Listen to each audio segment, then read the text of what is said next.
Hello, all of you wonderful beings out there, and welcome to the stream. I am Razim, and this is Data Anomaly Hunter's Scar, Season 2, Episode 13, Out of the Brambles, Into the Vines. This is one of our Digimon tabletop RPG campaigns being run with our custom Scar system, or Stories and Creatures in Alternate Realities.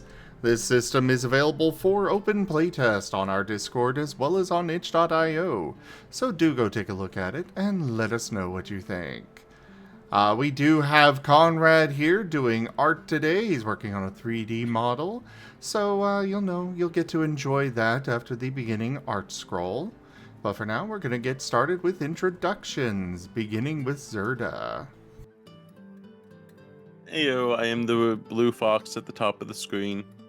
I have a wonderful game today, so I'm gonna pass it off to Arcus for Gimund.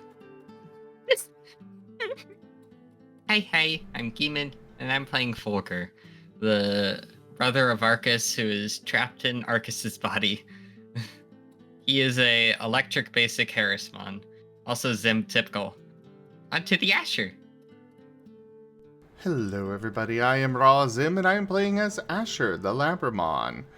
Astral Light type, God of Death, Lord of Evil, and he needs to do some evil. Very much needs to do some evil. Off to the minion.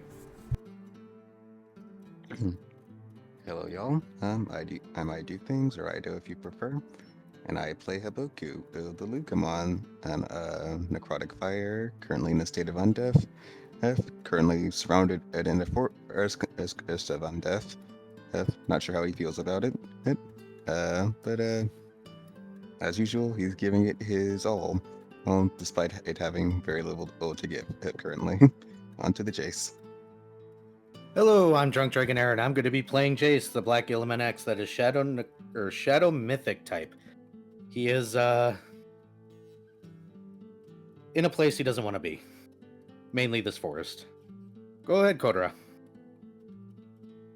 Hello, everybody. I'm Raharu, and I'll be playing Kotora, the mythic fire type Gabumon. And he's feeling much better after his brother has woken up. Onto you, Riv.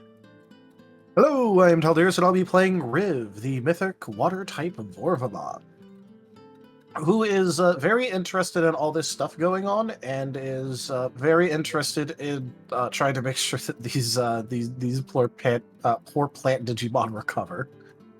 Yes.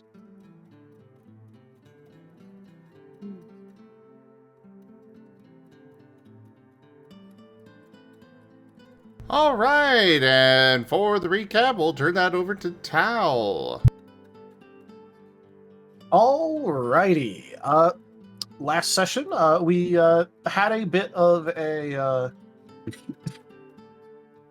time with Riv waking back up, trying to explain what happened to him originally, all of that fun stuff. We had found I think it was just like a cabin. I think it was just a cabin in the woods that had farmhouse cabin, farmhouse in the woods that mysteriously had like all of the food missing from it, which was pretty strange. And we did some scouting around it to try and figure out what was going on with it, like, do some minor investigations, because this was pretty strange and we wanted to figure it out. And we ended up finding that there was a Generous bestowal. It was a generous bestowal. $20. Tradition plus tradition equals super tradition. Thank you for that tip, Gimund. It is very much appreciated. That would be the first 2 tiers of the tip goal completed. Nice. Alright. We discovered that there was a group of plant-based Digimon that were surrounded by roots and forcibly having their energy extracted from them by the roots and the forest, and was very likely fueling a large amount of the forest's sudden expansion, and that they were stuck there unable to do anything about it, and just barely getting enough to stay alive, so that way the roots could continue to harvest from them. Working quickly, we managed to, extract them from the roots, and utilizing some knowledge that Riv had from listening to the old farmer Mushroomon. That was Mushroomon? That's the term. Yep. That's the right name? Yeah, cool. Old farmer Mushroomon back in... A generous bestowal. Back in a general general pistol. $15. Ido, thank you so much for that tip. That is the third tier of the tip goal completed. On to the last. And a quick reminder, everybody, today's tip goals, including for this session, are going to help Conrad. He got mugged a couple days ago. They stole his phone, stole his wallet, and trying to help him recover from that. What the heck? That happened. Oh dear, I'm so sorry, comrade. Yeah, so we're trying to raise some funds to help him out on this. So if you guys can help, please consider tipping. Yep. So remembering a lesson and conversation that he had with the Mushroom Mom on the outskirt of Shashen, Riv was able to remember that this was a thing that can happen to plant-based Digimon, and that in order to stop the extraction, they need to be forcefully removed from the ground for the length of their recovery, because otherwise it will just continue. So the team worked pretty fast in building a sort of like a raised platform for these plant-based Digimon to stay on while we cooked up some nutritious food for them, which is a sort of paste that you have to put on the inside of the mouth. While otherwise, some additional scouting around the area and emergency medical treatment was being handled. After that, there was, a semi-eventful night shift where we discovered that there was a clear substance on the trees, and that it was something similar to a very unique brand of honey that Jace was familiar with. However, we later found out that it is very likely either a glitched version of it or a specifically miscreated, poisoned, paralytic replica.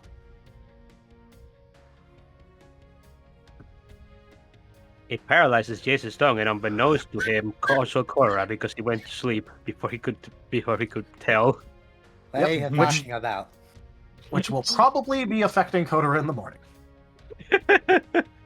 Oh gosh, I'm gonna Noda have to does not know how it'll affect him yet. Yep. Oh. That is completely unknown. If it will, he might just burn it out of his system, literally. We can Or only the hope. heat actually produces a nice warm environment for bacteria to grow. That's true. That's why I said might. I can be out of game hopeful for my character's brother. They are a walking petri dish. They are warm Generous and bestowal. moist. Raharu generous 95 tipped bestow- $15. A generous bestowal. Ratios.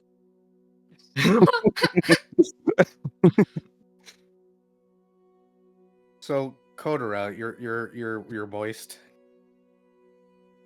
Thank you so much for that tip, Raharu. That is the game's tip goal fully completed. Back to trying to raise funds for Conrad. Again, well, I mean, that tip goal is still going to Conrad, but, we're still trying to raise Additional. funds to help him out. Yeah. So if I anybody thought can that'd help be out, Oh, so should I be talking like this? Wait till you wake up in the morning, and then we'll see what happens. Yeah. Jace also has Jace has a bit of natural immunity to this because of where it is. Kotora, however, does not. I still don't know what you guys are talking about. If it helps, I think- at the very least, he's neutral to poison, so it's not going to be worse than. Because fire resistant and mythic is weak to it, so that's a nice neutral. Yep. Nice. Nice. But yeah, no, there was that, couple of shenaniganry happened, but I think that's a pretty succinct recap. If anyone wants to add specific details about things, please go ahead. You guys went chopping down trees and ended up building like a mini fort on the ground. I literally said we working fast. We made a platform. Yeah, I know. Yeah. It's so. I like it. Yeah, I guess one thing to mention was that there was some like night talks before people went to bed. Yeah. First was Riv and Korra, then it was Jace and Fogger, I believe, and the last one was Asher and Haboku. Kotora and Riv were talking. Go ahead. Go ahead. Oh. Korra and Riv basically found the honey, but he also was having a bit of a talk with Riv after all his brother kind of signed a deal to basically let somebody borrow his data by accident. Which he didn't know. Indeed. Then Fulgur and Jace, what did you guys talk about actually?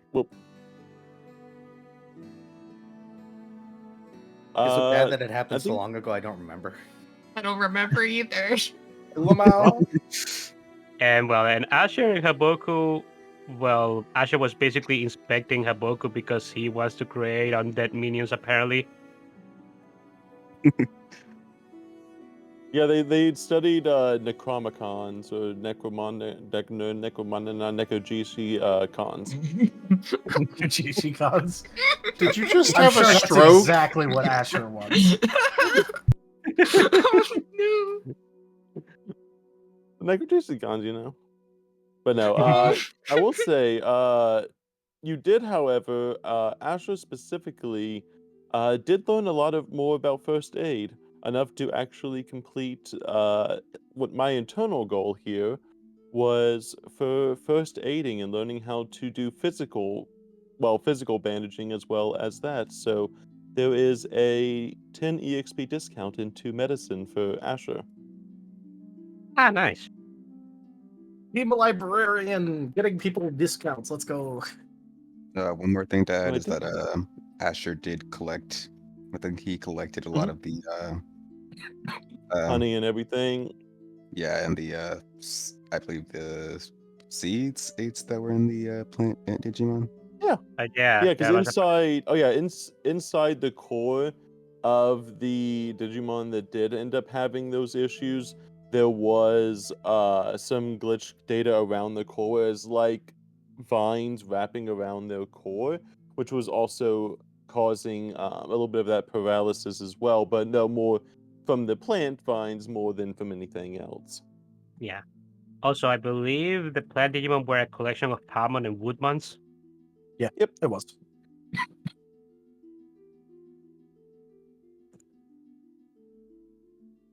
So I think even though you have shifts you watch, I guess everyone wakes up at the same time? Question mark.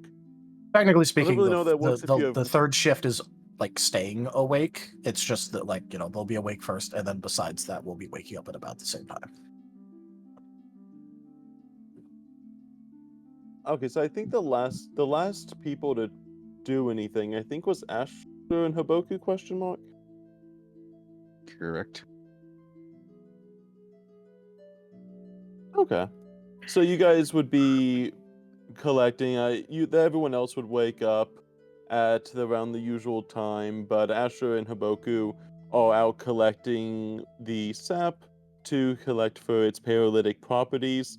You are deconstructing some of the data from the honey, and you do realize that there is little woven strands inside that while the honey itself looks normal on the outside, it is infected with very small amounts of glitch code inside, and you can imagine that that is what was causing the paralytic effect. It looks very minor from the outside. You wouldn't be able to see it unless you actually were able to see data strands itself. But with your ability to defrag and refrag and understand the more inner workings of it, you would notice that this is not you're not sure if it's an evolution of something, if it's a natural evolution, if it was man-made in there itself, but it looks very much dangerous from what you're seeing. It is not just like some sap from a tree. It is something has been intentionally placed there in some way or form to create this effect.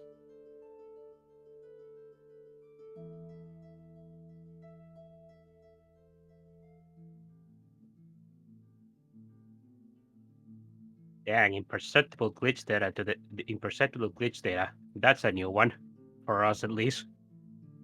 Yeah, Azure is just that very much like so they're kind of ones they're kind of like reading like the DNA when it comes to glitch related stuff. They kind of have that like DNA strand, like third eye for that stuff. Undetected glitch data, completely new. Ignore Riv whistling innocently. Don't worry about Riv. Riv's doing perfectly fine so far. Usually. And speaking of, as who's probably waking up first if it's not Astra and Haboku? Because technically the first shift would be Jace and Kotora and Riv. I think would be the first shift. So you guys would probably be waking up first, as you would have the most amount of sleep Well- at this point. Well, I mean, if Asher's still up, being on the last shift, he's gonna be going around being, "Wake up! Everybody wake up! It's time to get up!" You all hear that outside. Bring out your dead. Bring out your dead! Asher, why do you have to quote that movie? Bring out your dead! out of game. What's a movie? Speaking of dead, Kotora. Out of game. What's a movie? We don't have those. Fine, book. There is works. probably, I guarantee you, there is probably like some sort of. Oh, Oh boy. Oh, Oh. jeez. Raharu 95 tipped $75. Eggs. Feel better, Conrade. Holy crap. Thank you Oh, so my. much for that, Raharu. You're welcome. That is a huge support. Thank you, everybody, today for your generosity and helping Conrad get back on his feet here. Thank you. You guys are amazing. Thumbs up. Okay, so what's going on with Kotora? Am I dead yet? Is my tongue still No, on? That's so- a good question too. Yes, Jace, your tongue is still numb. But as for you, Kotora, you wake up perfectly fine.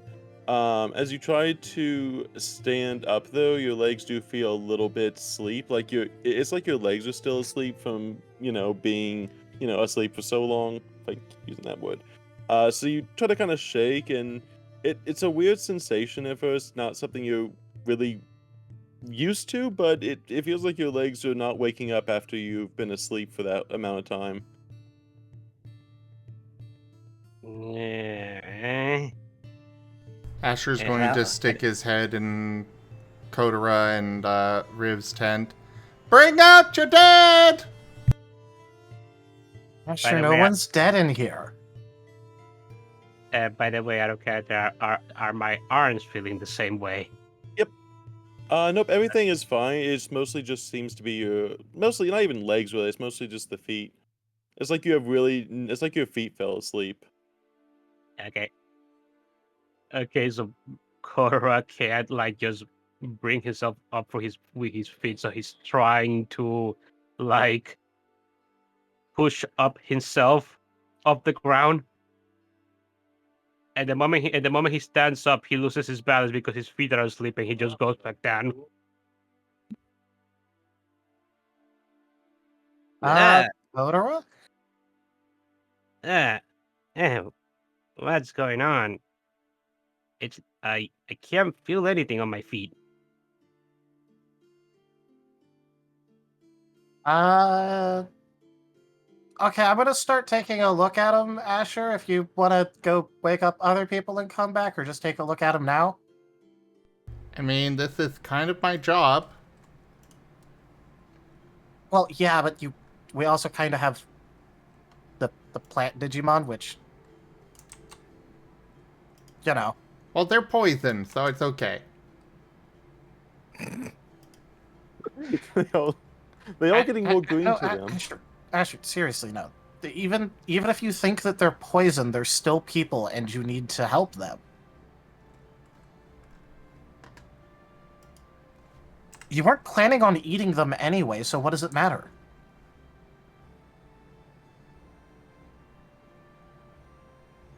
Okay, you make a good point, but I'm still gonna check Kotora first.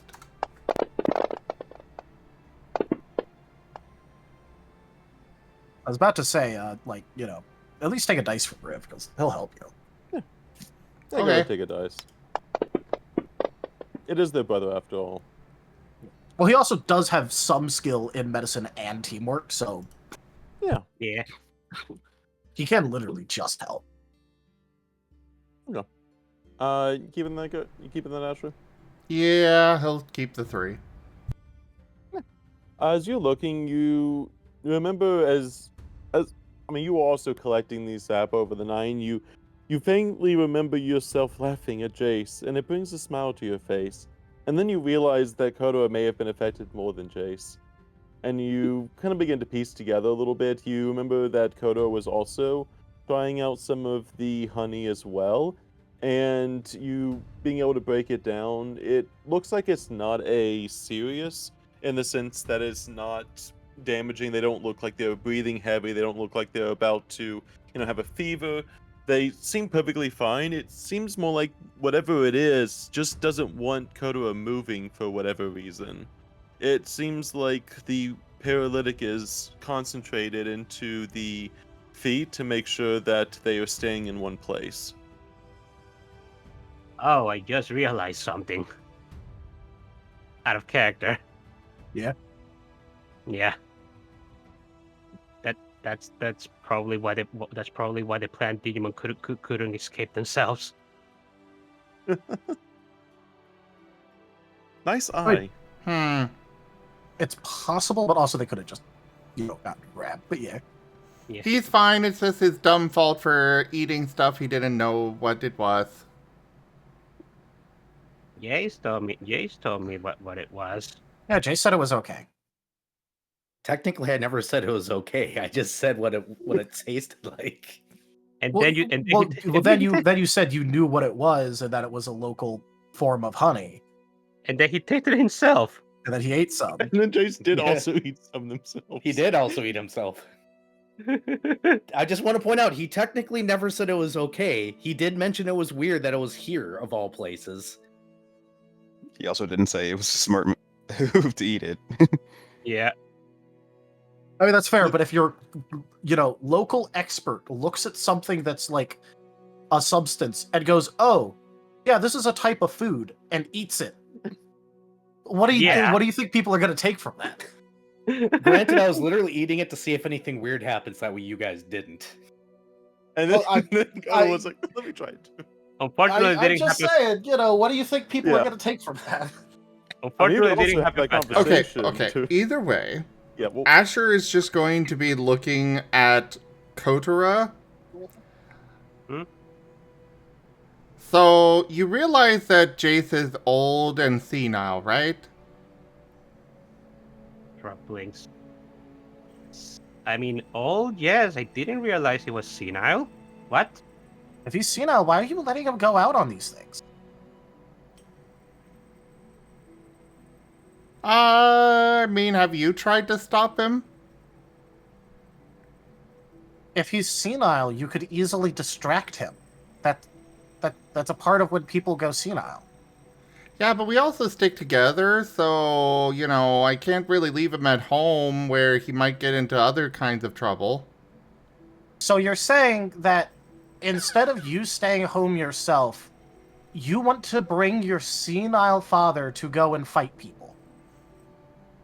Hi, I'm Ather. I'm the god of death, lord of evil. Yes. Okay, so you're also saying that you're intentionally being a bad son. He just gives you a smile and heads out. And that you're Bring out your intentionally trying dad! to mistreat your father? Kotora just shakes his head in disgust. I don't even believe him on this, but it's still just about the point he's trying to make. His I know. point is that he's supposed to be our doctor, but if we're trying to believe him that he's keeping a senile old man with him because he doesn't want to stay home. Like, if we're supposed to trust him on it, like, what is that? That doesn't... He's just trying to confuse you, brother. May have I put don't care if itself in he's trying to confusion. confuse me. That's still not the kind of thing to do. I think I'm going to need some help today. Okay, how about you just... Okay, Kotora, as much as I'd like to, help you, I am not very good at moving things physically and holding things up, so you might just want to stay here. Okay.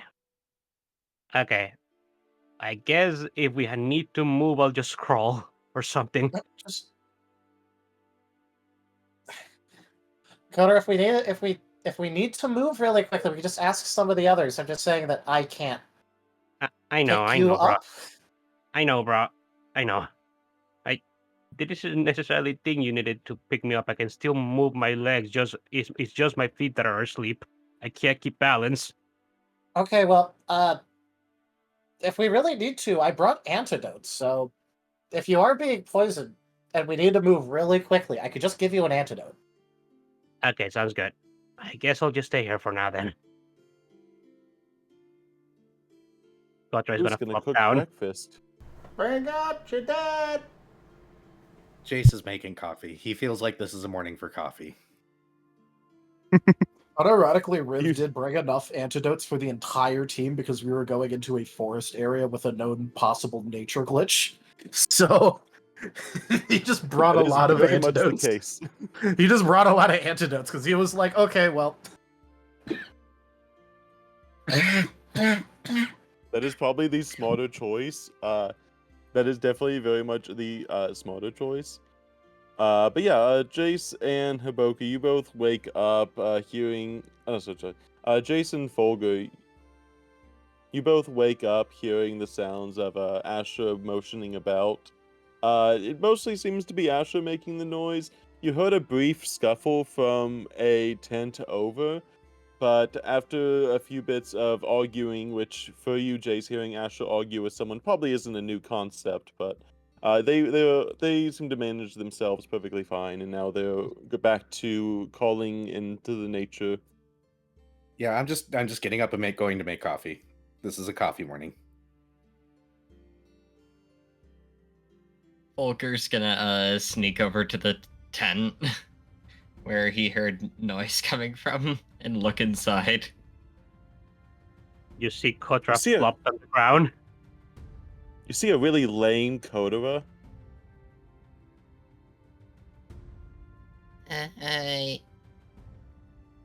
You okay? Kotora just sniffed a moment. Food has betrayed me. What? So, you know how we kind of found that clear substance last night? Uh-huh. That's what you get for eating green stuff.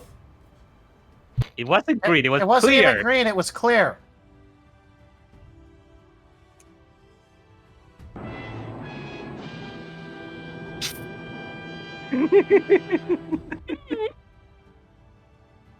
But, yeah, no, it turns out that might have been, at least mildly paralytic poison. Oh, so that's why Jace is sounding like that. Yeah, I was gonna go check on Jace after this, because I kind of saw him eat some too, so I figured he got at least something. Wait, that's Hey, Kotora, before I go, at least, I'm just gonna hand you one of the antidotes, and you can, just drink it in case you need to. yeah.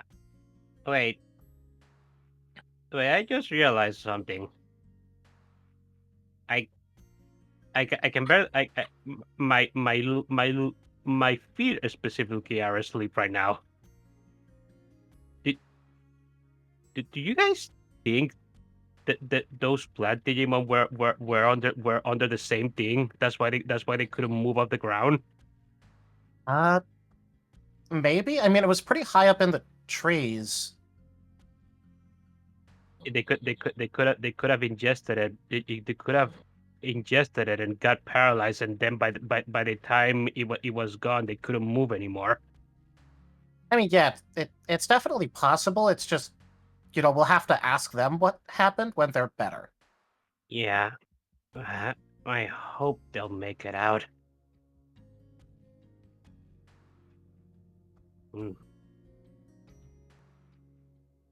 Yeah. Well, I'm just gonna lie down here for a while. I'm sorry I won't be able to cook breakfast today. It's okay. Okay, well, I'm here, take the antidote. I'm gonna go check on Jace. Kotora gives a thumbs up. All right, please add 1 antidote to your inventory.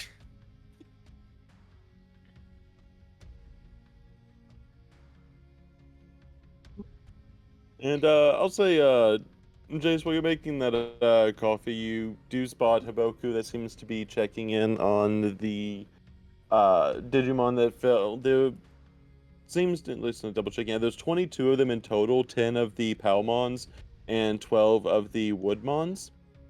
And they all seem a lot better now that they've been disconnected from the ground, as well as being healed. Haboku, you would especially realize that the color was more of a wilted gray / brown color whenever you saw them last night. But after a morning recovery and being separated from the ground, you do see a little bit more green. However, because there isn't much sunlight going through the trees, you do feel, just in general, that they probably would benefit from some sun.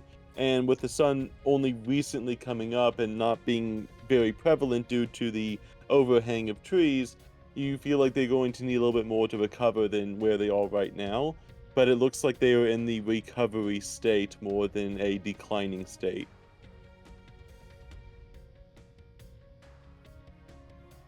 Well, Haboku would probably be somewhat satisfied that they're looking a bit better before turning to Jace. Nice and just giving hi Jace, good morning. Morning. You're still talking like that.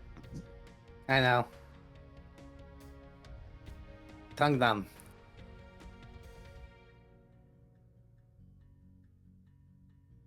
He'll go away eventually. Haboku just had tilts boats before giving a shrugging motion. Jace also shrugs. What are you making, by the way? Coffee.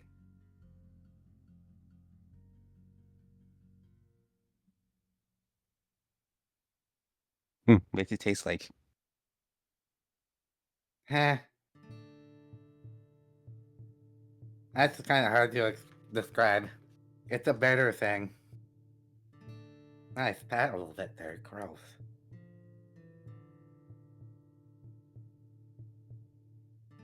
If you want to try some, you can have some. Just bear in mind it's a little hot and it's going to only a little bit.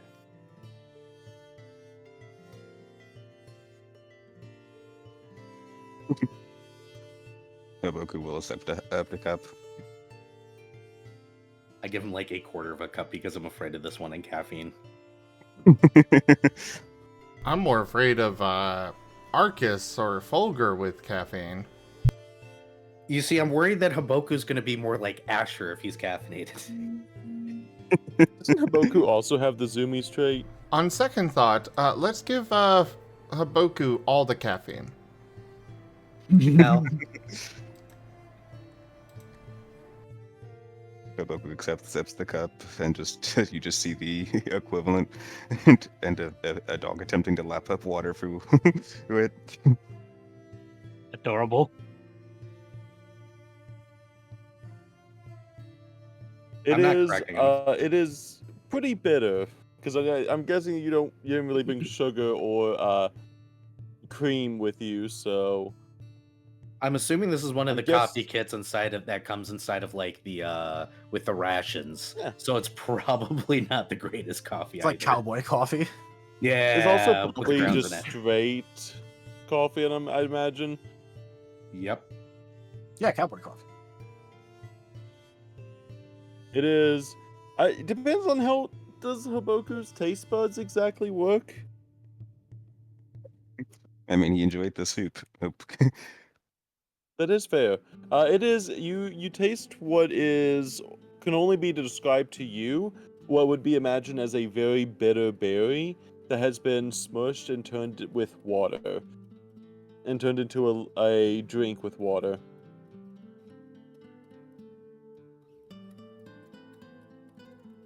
Haboku will still down it, head tilt. Oops. Then give a shrug. Hug. Tastes alright, I guess. Better than Ashley's first response. He acted like I poisoned him for a week. Haboku will look at the color of the drink. It's not green.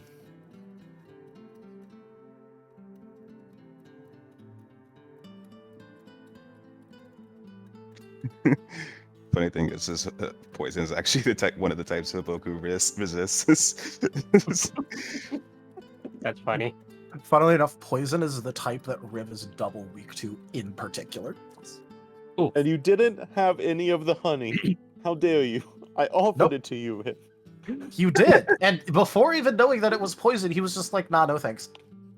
You have also offered hoping. for us to jump out of windows how many times? At least 5. At least 5, yes. It's so fast. It's just such a fast way to move, you know? It's just such a fast way. Riv could actually do it, but it isn't like he wants to jump out of a window because why? It would give you a head start to flying. Yeah, but like, why would he just jump out the window? It's the fast way. But no, I will say, Fogger, you do go into the camp. I'm guessing, is anyone going to be preparing any food, or is it just, are we gonna bring you guys looking to bring the cooking kit inside of Kotora's tent? Here, make food. Riv will I know just you're eat some paralyzed. rations. Make He's food. not gonna let people bring the cooking kit in to the middle of it. That's a bad idea. Bringing a cooking kit into a tent. We Yeah, have I know. rations. We could just eat rations. We have rations. We're fine Yeah. just eating some rations. Yeah, Cora was just like using his cooking to turn the rations into good rations. Yeah. I do think we do have some good rations left already. I don't need to You convert do. it today. Yeah. Yeah, Arcus, I will say you didn't have rations immediately in your vicinity, so Arcus, I'm assuming you would like to, or Folgo, I'm assuming you would like to bring in food for Kotora as well. Well, he has it in his a bunch of rations in his pack. Yeah, he'll just get up and get those, you know, when he... Unlike some people. But no, you go in the tent, you see Kotora kind of... Are you laying down, Kotora, or are you kind of like sitting up? Laying down. You see a prone Kotora. Is Kotora still like on his sleeping bag, or is he off it? Probably off it. He's gonna move Kotora back onto his sleeping bag.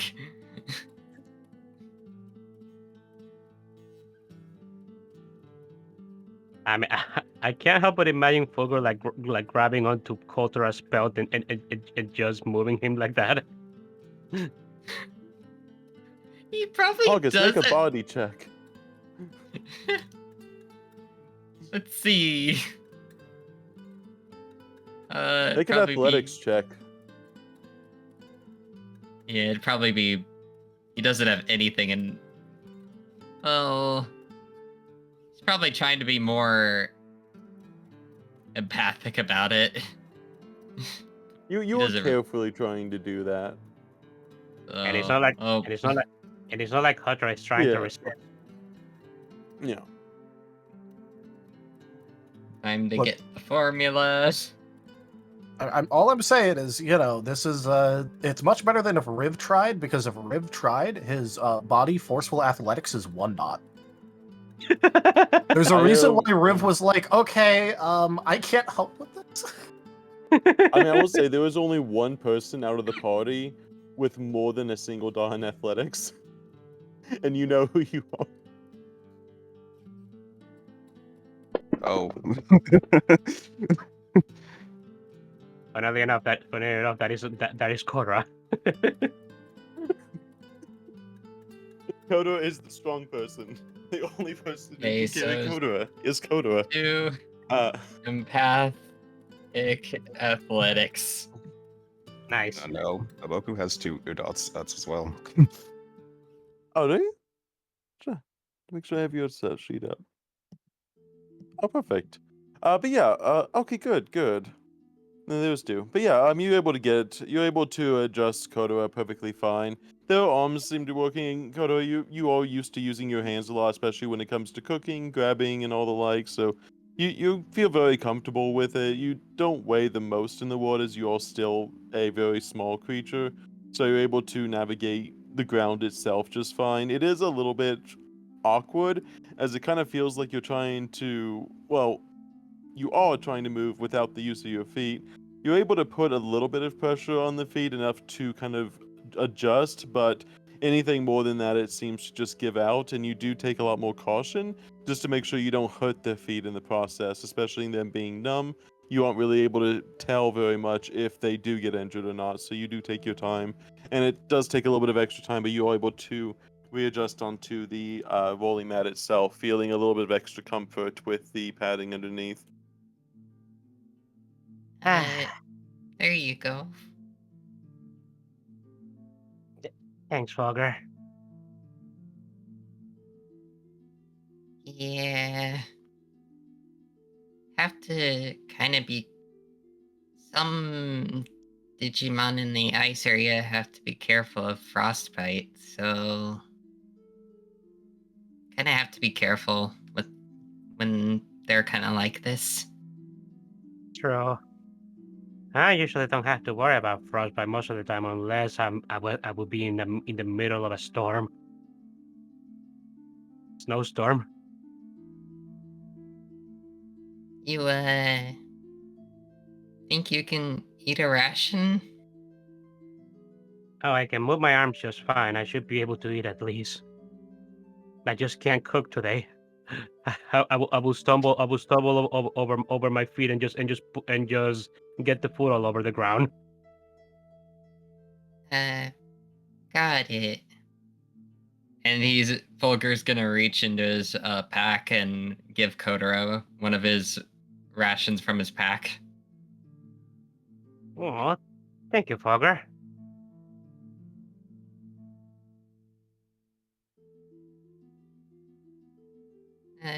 Yeah.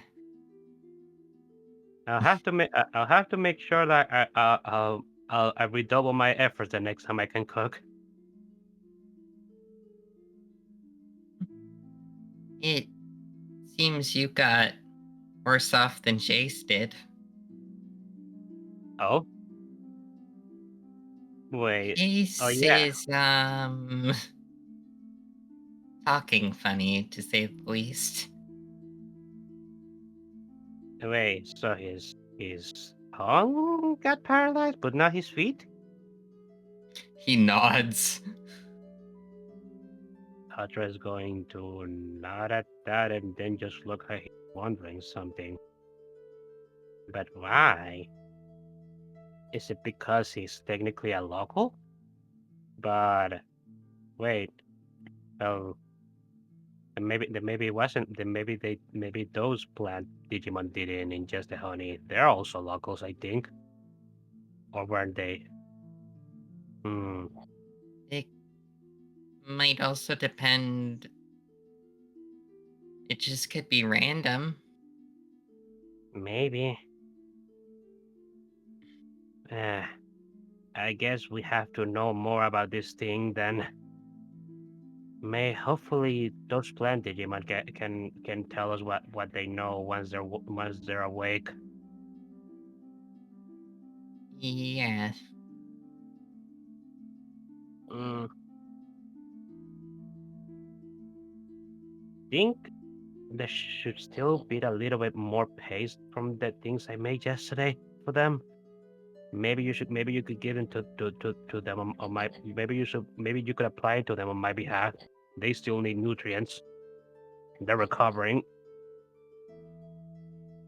Your rations? I used some of my rations yesterday to turn them into paste so that they could eat while they're unconscious.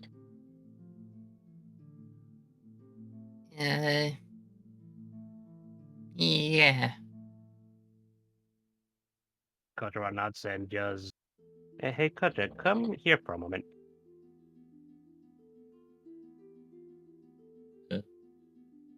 Folger. Yeah, I was like, You said Kotora. Oh, Fogger. Hey, Fogger, come here for a moment. Apparently, the numbness has hit his brain now. It's too late for him.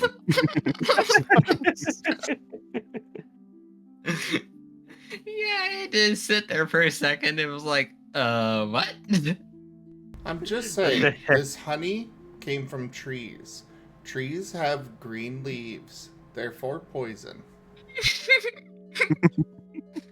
We don't even know they actually came from the trees. All we know is that they was on the tree. Yeah. Also, yeah, Fogger, come over here for a moment. Okay. He walks closer. Do you mind if I give you a hug? Sure. Okay. Hunter is going to give Fogger a hug for like 2 seconds and then retract. Thank you. No, thank you.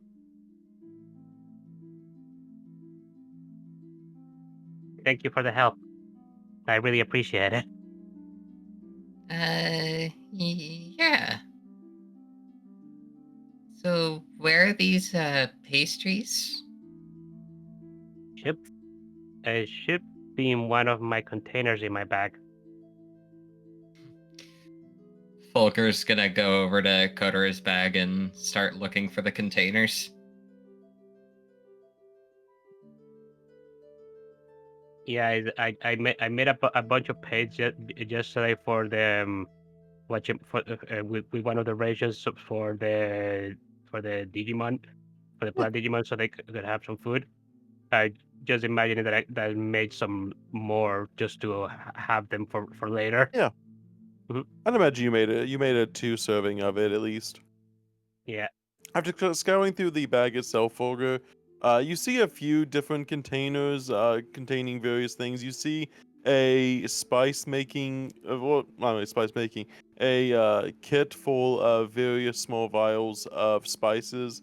You see the cooking utensils, and then you do spot the container with what looks to be a greenish, brownish paste that seems to be in a container itself. It's looks recent from the judging of it.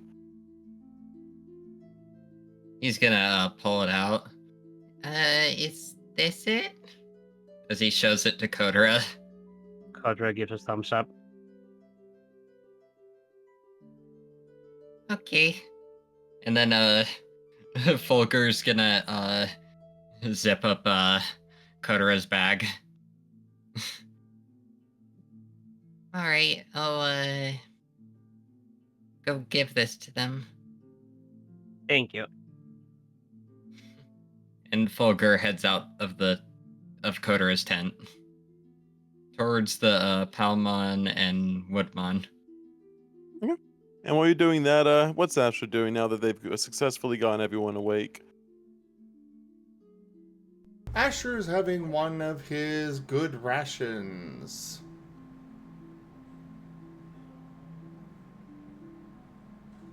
And he'll have some coffee.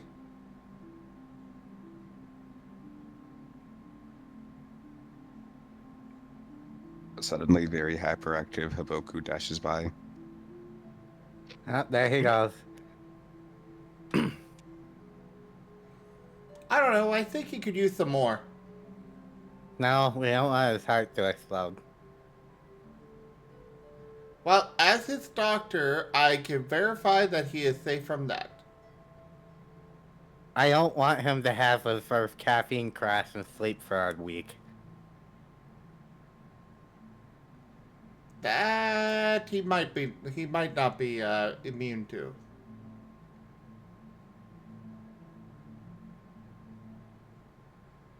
Somewhere around it. What?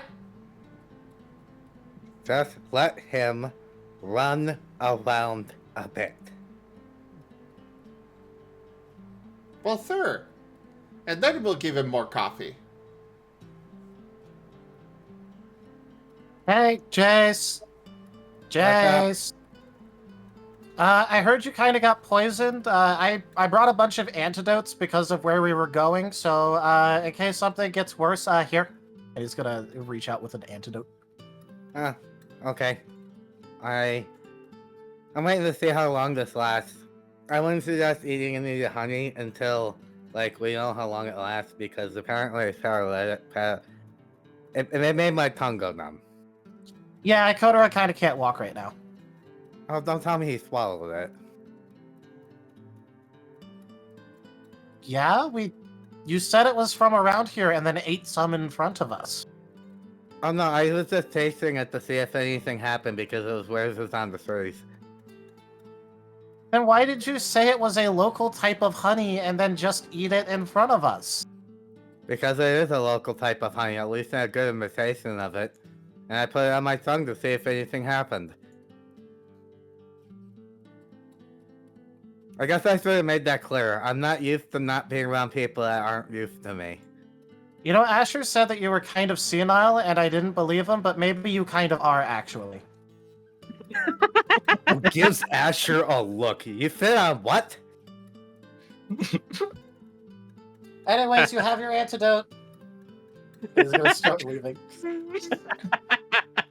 Hold up, I am not female. You listen here.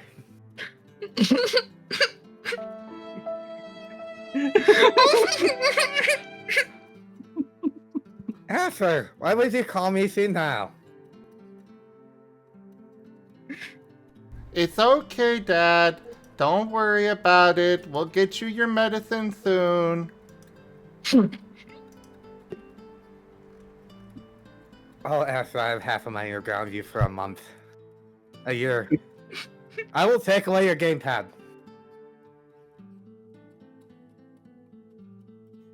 I think this would be a lot more effective if you could actually use your tongue.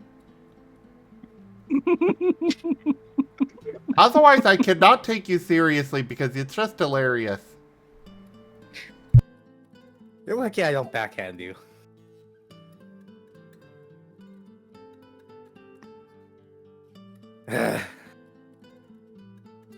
Alright, remind me the next time tell people I'm doing it instead of just doing it in front of them, because apparently monkey see, monkey do. I thought you would have known this by now. As for your special case, half the time that I do anything, you claim it's poison and run away. Also, come on, it's Kotora, the cook. Of course it's going to taste something. Did the cook ingest something? Yes, when do they not? One way or the other, did you look at the honey stuff yet and see if there's anything wrong with it? Oh yeah, it's got a pretty powerful paralytic to it. I already collected some samples. Well, rather, collected the DNA of it, so that way I can make use of it at some point later. Any idea how long this is gonna last for? Approximately 5 weeks. Uh-huh. Uh-huh.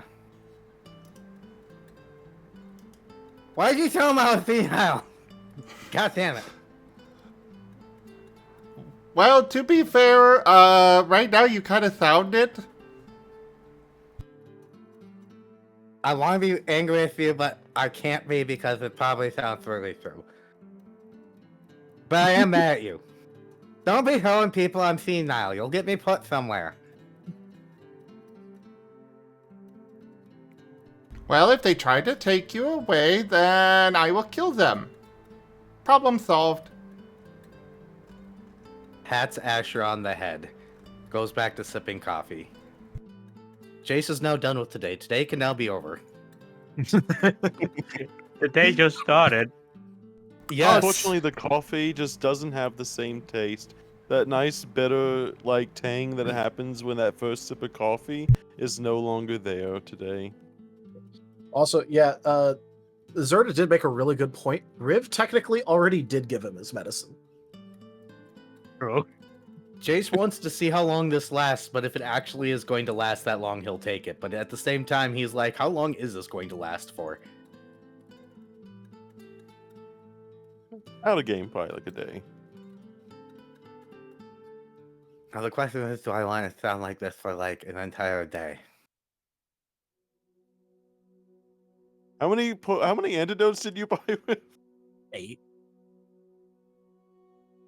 That's a We were lot, going though. into a forest area where he knew that there was a potential plant-based nature glitch in the area.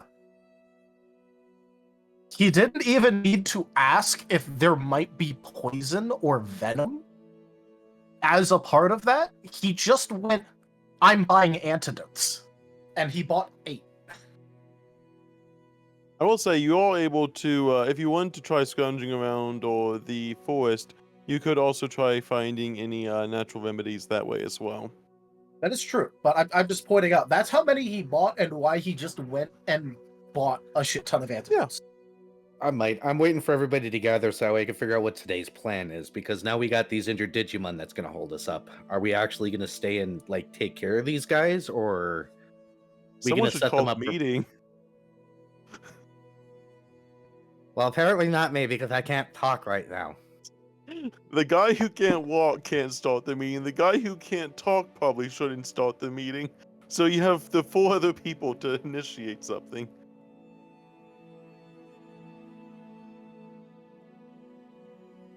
Well, one of them's currently high on coffee, so.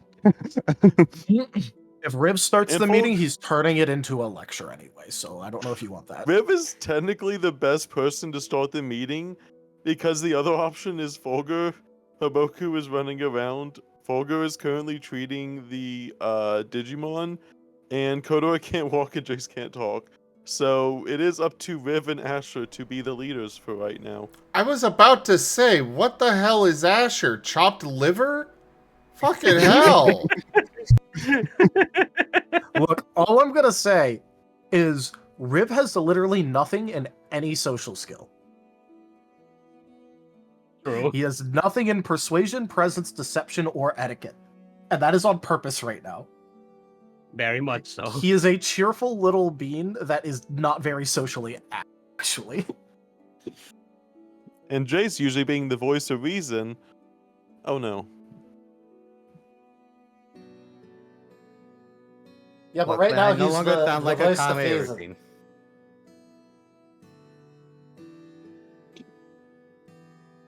What'd you say, Tal? Oh, I said, yeah, but right now he's the voice of Thesan.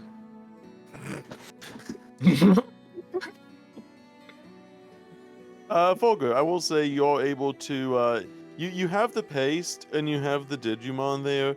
They seem mostly unconscious, but you didn't actually get told how to apply the paste. What would you like to do with this paste? Oh. When we made it, Riv did give instructions to like put it on the inside of their mouths. It just depends if Fulgur was paying attention and also remembered.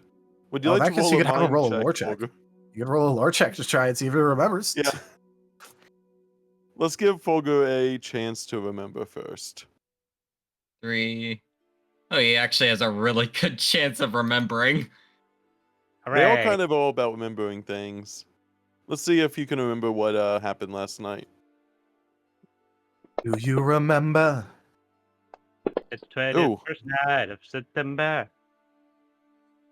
Okay, with that enough for all you would remember, you kind of look at the paste and look at them, and you realize that none of the paste is outside of their body in any capacity. And as some of them kind of snore a little bit with their little plant snores, you do see some leftover residue on the top of their muzzles, or the inside of their muzzles, and then you remember, because every Digimon has a muzzle, even if they're a plant, they still have a muzzle. You do see some of that on the inside. Would you like to start applying the paste to the inside jaws of Palmon and Woodmon? Phrasing.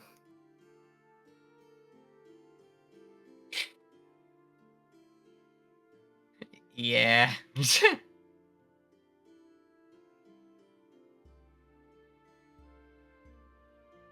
It takes a little bit. They're mostly motionless. A few stir here and there, showing some more life in them. But it is pretty easy to hold their mouth open and just paste a little bit on top of their muzzle, and then after that, you're able to apply it to all of the Digimon who look a lot better for it.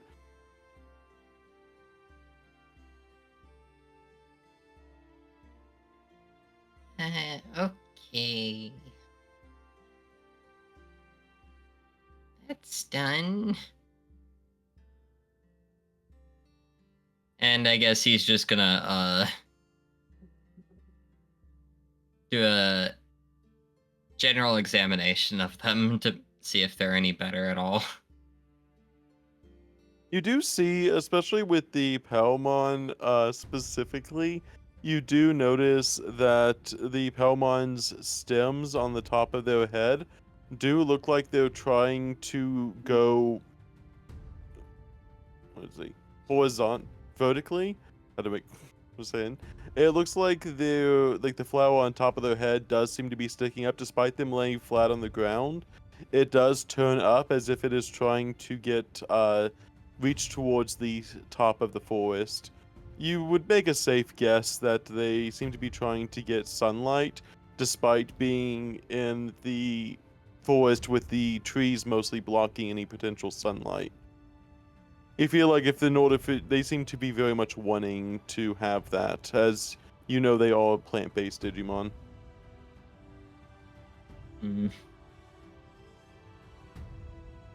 Well, he's gonna continue giving the paste to the others while making sure they aren't worsening. Yeah.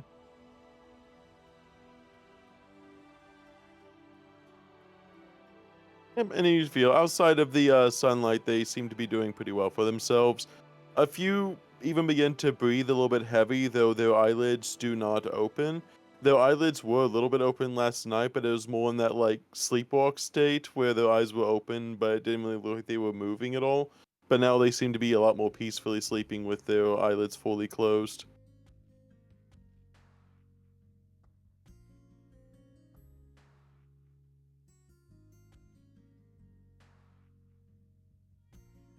Are they just like lying on the platform as is right now? Yeah.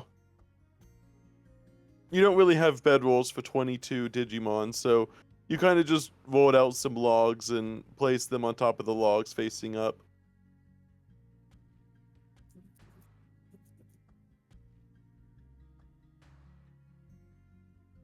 Yeah, I guess he's gonna he's not gonna go out of sight from the camp, but he's gonna start if there's like leaves on the ground. Yeah. He's gonna start collecting some to make like a bit of a like comfort underneath Bedding? them. Yeah. Bedding, yeah. I'll say you go and I'll say you're able to do that. There's plenty of leaves across the floor. Some freshly fallen, some that have been aged a little bit, some halfway between that mark of aged and still lively. You do notice that the forest is still have a heavy sense of death in the air overall, but is a lot more life than there was where you came from, and you're able to sense that life a lot more.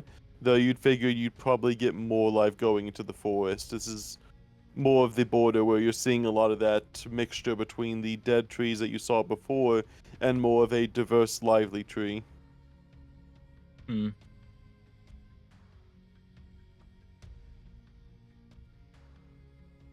Hmm. Do you have anything that would help him, like carry a bunch of leaves? I do also have your sickle. Yeah, he'll use that. Plus, he has a couple of pouches. He'll stuff some leaves in.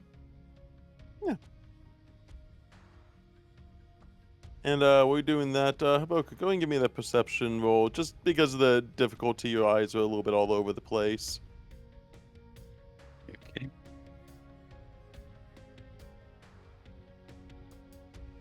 Now that it's morning, you'll see if there's anything. 1, 2, 3. Well, plus one 1, 2. difficulty. That means it's a 2. You do, as you're running around the area, you do think you see what looks to be some sort of yellow in the trees, but after a little bit of time, it seems to be gone away. You could have sworn you saw movement, but outside of a flash of yellow, it looks like nothing else actually is there. Like you look, and it's like you're looking between like the trees trying to see something, and there's just it's just, you can't make it out, but you swear it was there 1 second, but then you're not sure if it's your eyes just kind of darting around everywhere, if the motion was just a yellow blur of maybe the sun's blur, or was it actually something else. But you don't hear any movement and you don't see any movement past that, but you could have sworn, but you're just not really sure.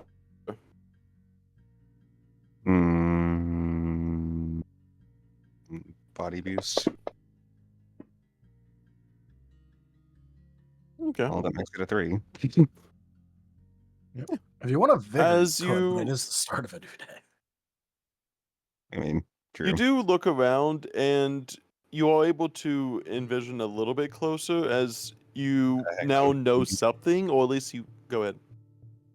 I'll try to I'll vigor to make the 9s explode. Exploding nines. Oh, that makes it a 6. Yeah, do make Yep. sure you wait until he actually locks in his number. Because technically, after you start explaining, he can't do vigor or body boost or such. Okay. And then 6 perception instinct. Okay. Your instincts do kick in a little bit, especially being more aware now that the scene is coming a little bit more in focus, and your eyes are actually able to pick up a lot more. It's almost like with your heightened awareness, you are looking around, and you do see very faintly in the distance what does actually seem to be. It looks like a mixture of black and yellow stripes, but from the distance, that's the best you can get, as it seems to be darting left and right, mostly through the trees itself. And you're not really too sure, but after a inspection, you make what looks to be eye contact with something circular, but after that, it vanishes and you don't see it again. But you are definitely sure something has noticed your presence, but whatever it is seems to have run away from you at least. Hiboku's going to maybe turn and steadily make his way back to the, well, steadily, or like hurriedly, he make his way back to the group. You were going to chase after them in the middle of the woods. Well, Jay said no running away, so. As you make your way back to the camp, you see what looks to be Fulgur finishing up what they're doing. Making their way towards the more center of the camp. Riv, what is Riv doing?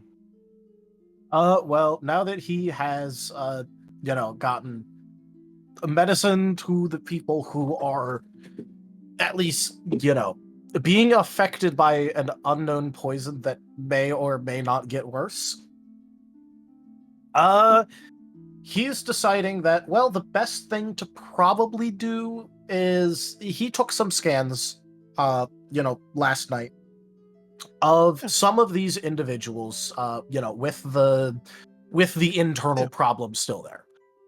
And now he's probably going to go, now that that's been removed, and take additional scans of those same exact Digimon to see how removing the afflicting data and starting to heal them is starting to affect them. I'll say you go and give me the academics as you begin to study their growth and process with all of that. All right. You want me to roll an appraisal too, or just one?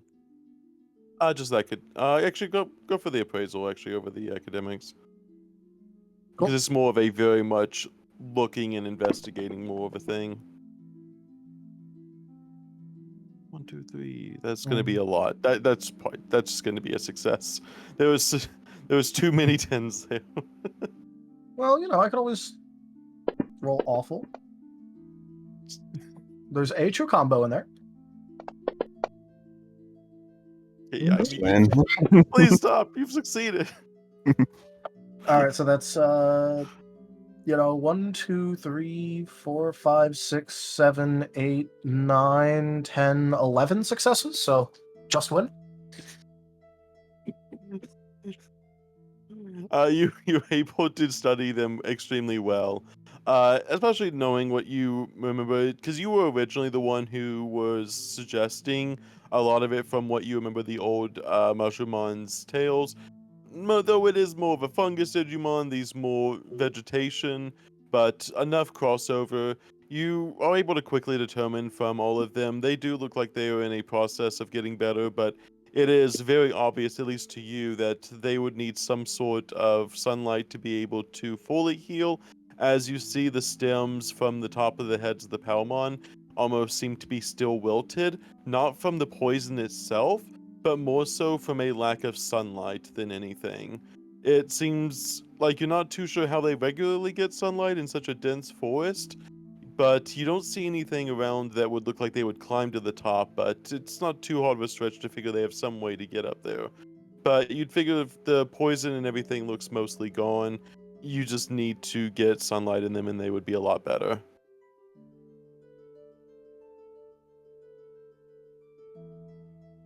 All right, how? Because I know the canopy is pretty thick, but how thick is the canopy?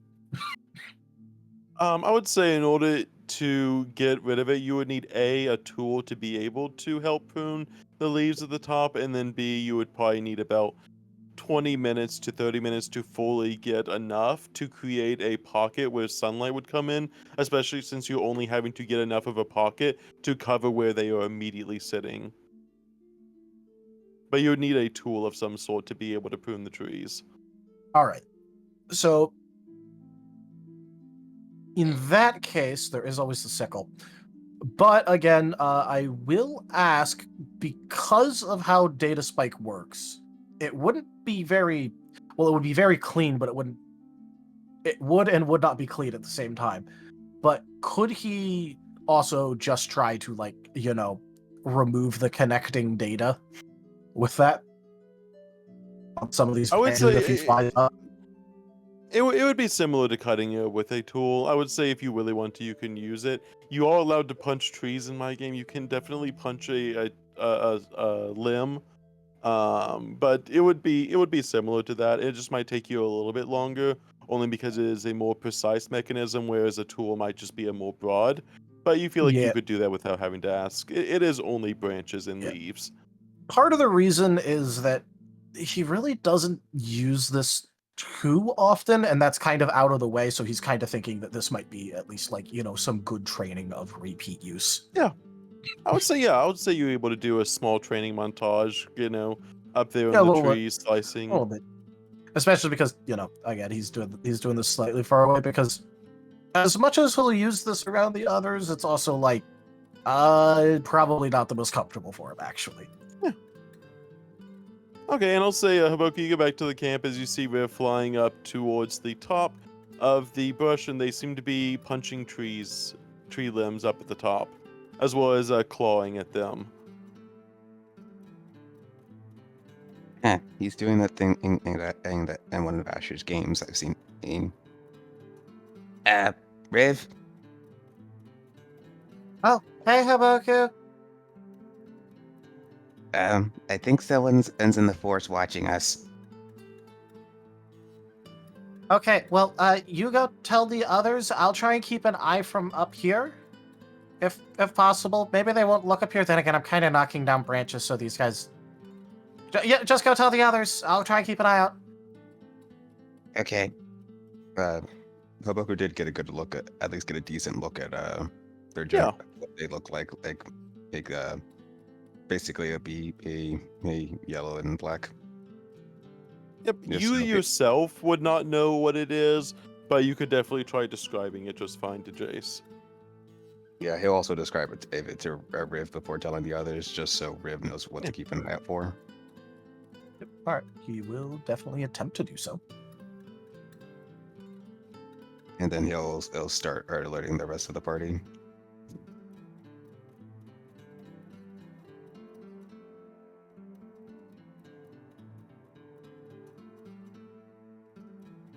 Yeah, Jace, I think something knows we're here. Here. Oh, that's not good. Well,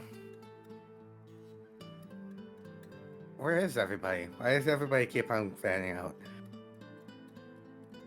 Well, I assume Asher is still drinking coffee with Jace. Yep, Asher's still there. Maybe we should get everybody together and discuss what our next steps are. Because... Oh, absolutely. This would be great. What? Oh, nothing. Go ahead. Ask to stop giving your minion coffee. Yeah, where's Kotora, by the way? I assume it is tent. Okay. Haboku, can you gather everybody and tell them we're having a meeting so that way you can figure out what we're planning on doing here? Haboku will nod and hurry off to get the others. I assume Fulgur isn't that hard to find unless he runs away. Well, Fulgur's in either one of two spots. In the perimeter of the camp collecting leaves, or returning to where the Palmon and Wood are to set up bedding for them. It's a back and forth thing. So you'd see Fulgur leave and then come back with some, and then leave and come back with some. Haboku will just you can pass catch him by on the him. back. Yeah. And just say, Fulgur, someone's in the forest watching us. Jace wants everyone to meet up. And then he'll immediately run and to find Kotora. The easiest person in the party to find at the moment. Kotora is just knocked on his sleeping bag, just eating the rations slowly. Rations. The rations slowly. I was doing so good too. Almost had it. That one was closer. That was halfway between what you were saying before and the proper term. So good job.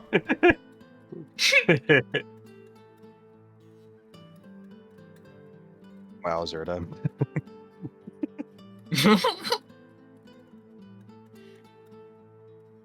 But yes, you see Kotora just laying down, eating very slowly. Kotora, are you sick? I can't move my feet. Oh, that is not good. Someone's in the forest watching us. As Jace wants us to meet up. And do you want me to tell everyone to meet here? Or do you need me to? I should be able to get there if you help me by giving me a bit of support. Okay, I can do that. Okay. I have a lot of Huh. energy because of that cool juice Jace gave me. Okay, good.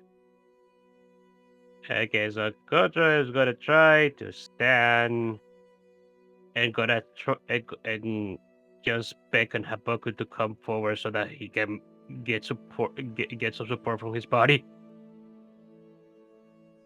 Haboku will do so. He, Considering both of your athletic scores together, just naturally including both of those together, I would say you would have no trouble being able to, well, at least only a small amount of trouble, getting Kotora out there just fine. It's not the fastest in the world, but it is at least in motion. As you're able to get them, I'd imagine you kind of have your camp in a more circular manner, so you kind of take them to the center.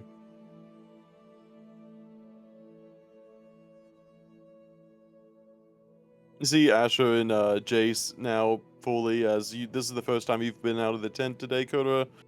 Luckily, the morning shine isn't shining too far in your face, though you do look up and do hear the sounds, and a loud tree limb falls right by the camp, startling you a little bit, which causes you to lose a little bit of your balance. But then you look up and realize Riv is punching trees. Kotora just looking up and seeing what Rib is doing. He wonders for a moment what the heck Rib is doing punching trees. But if Rib is doing something, he's doing it for a reason, so he's not gonna question it. To be fair, at this point, there's probably actually some light starting to like properly peek through. Yeah. And Folger, it makes it extremely easy for you with all of these nice leaves that are immediately falling next to the campsite. Yeah. Ooh, more leaves. Where are they coming from? I think Rip is playing that Blockcraft game that Asher had.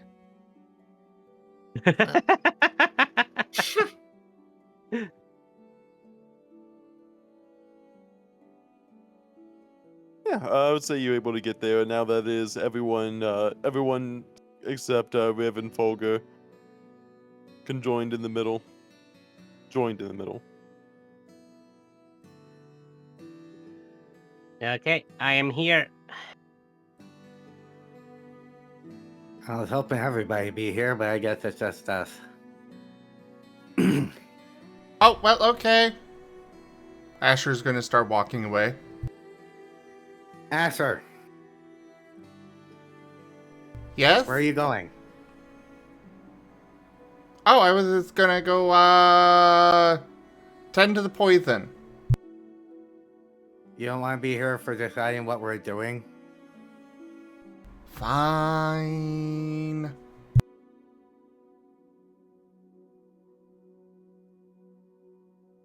Well, what is the plan? Do we have one? As far as I was aware, we were just going to go deeper into the forest. Towards the, signal. Are we going to leave the others behind? Or these people behind? Or... Honestly, I feel like we should at least. I feel like we should look up for them at least until they wake up and they can move on their own. Well, apparently we're being watched, so the longer we stay here, the more danger we'll be in. That is true, but that would be the same for them. By the way, Haboku did describe what he saw to everyone else to see if they could draw any conclusions.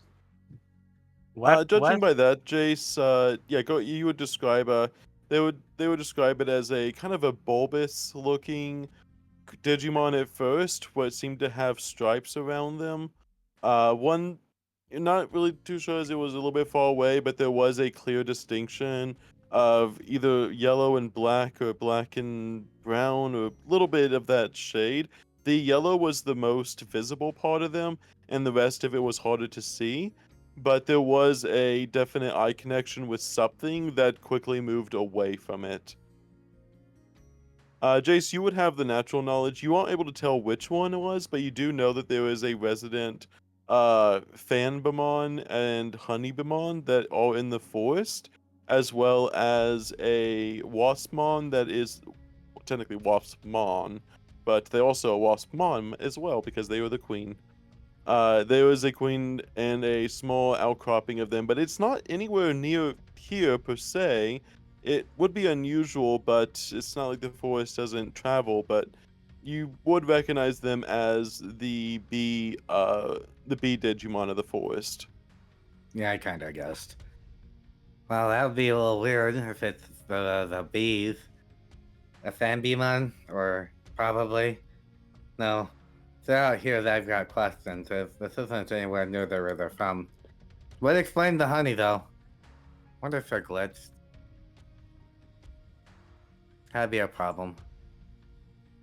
It would be. Find the honey on the trees. They ran away as soon as I noticed them. This curious. You probably look like an outsider.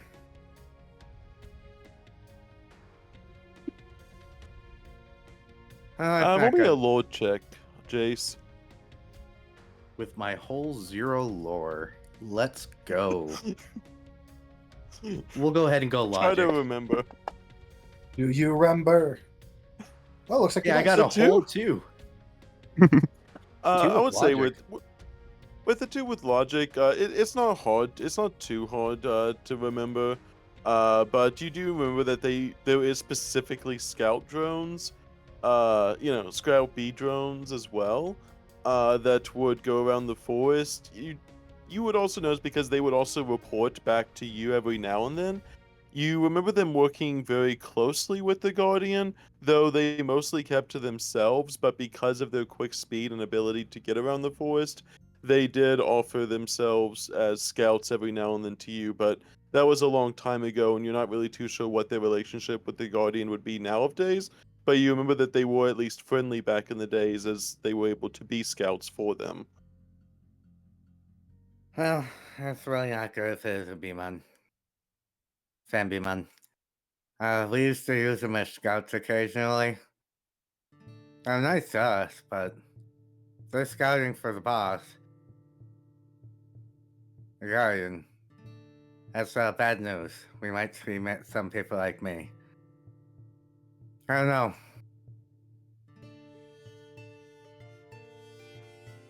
What the hell's Rift doing up there?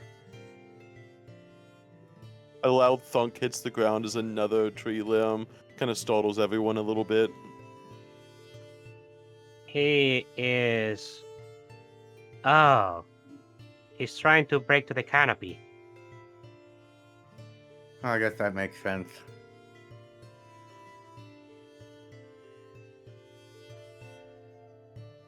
I don't think we should stay long. We should only stay as long as we need to.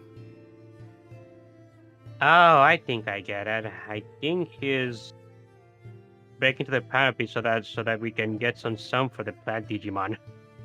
Probably help him recover faster.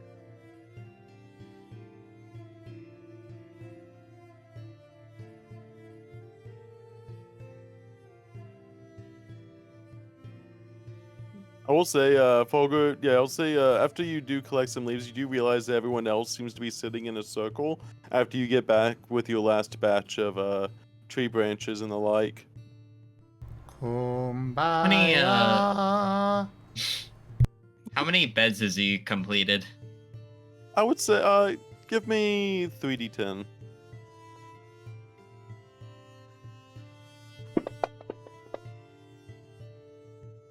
$17. You're mostly done. You have a few of them that you kind of push together, but you have 17 beds right now. Obviously a little crudely made, but you have 17, and there's 22 of them, so you can maybe be able to push a few of them together. Maybe split a few of them in half, but you have enough cushion where they're not on the hardwood. They are no He'll longer just- lying on the cold, hard ground. He'll just stick to being nearby while collecting leaves now from branches that fall from Riv's branch canopy clearing. Give me 4d10, Riv.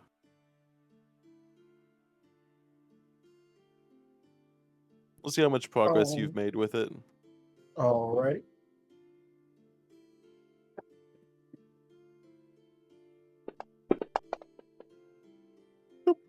Yeah, 23. I'd say a little bit above after, average.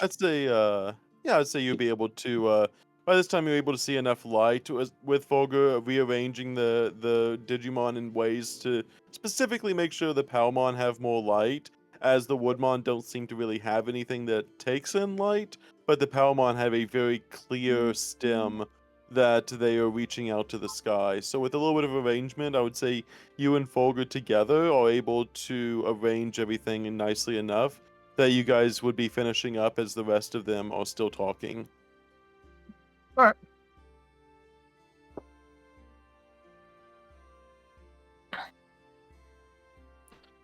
That's probably one of the largest amount of data spikes Riv has done in a short amount of time. So he's probably a little bit tired from that. Not too much, just probably a bit though. I'd say you'd be able to join in mid-conversation at this point with how they are right now. All right. Fulgur's gonna still keep making the beds. Yeah. Riv, you make your way down to the circle. Yeah. And Riv hasn't seen anything while he was up. No, you have not. Cool. In that case, Riv, when he comes back, will just be like, okay, I think I got the canopy open enough, so they'll probably be recovering faster now.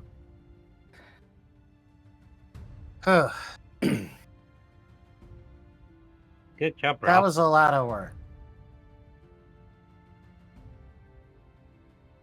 Well, just to catch you up to speed, Haboku saw something. Apparently, I already know that. But if it is what I think it is, it could easily be a scout for somebody. Oh. Sandy's run and Honeyman sometimes worked as scouts for me when I was hunting somebody down. Huh. So, we shouldn't stay here any longer than we need to. Yeah, probably not. So, I guess it's a good thing I was already working on getting that canopy open, so that way the Palmon at least will recover faster.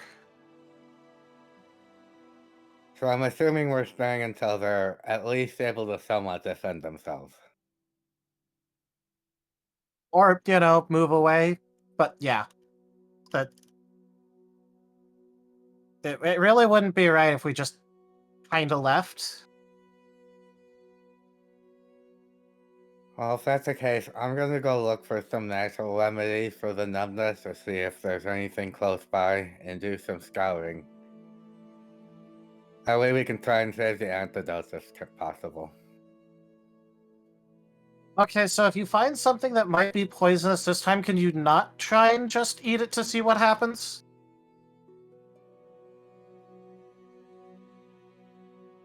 At least I'll warn you what the hell I'm doing if I'm gonna do something stupid. No. If you know that it might be poisonous, why would you just eat it instead of... Again, like I said, he's gone senile. Even if you're right, that still means you're toting around your senile dad in the middle of the woods, taking him on dangerous trips. I am not senile. Stop arguing. I'm gonna go scouting now. Haboku, you wanna come with? Okay. Haboku's doing a run around on Jace. He's Oh, I boy. really don't see why we're bothering with these people, but I guess if that's what the group wants.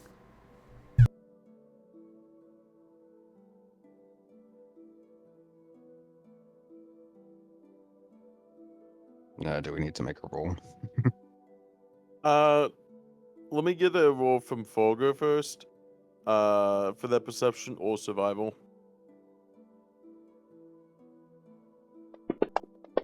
There we go.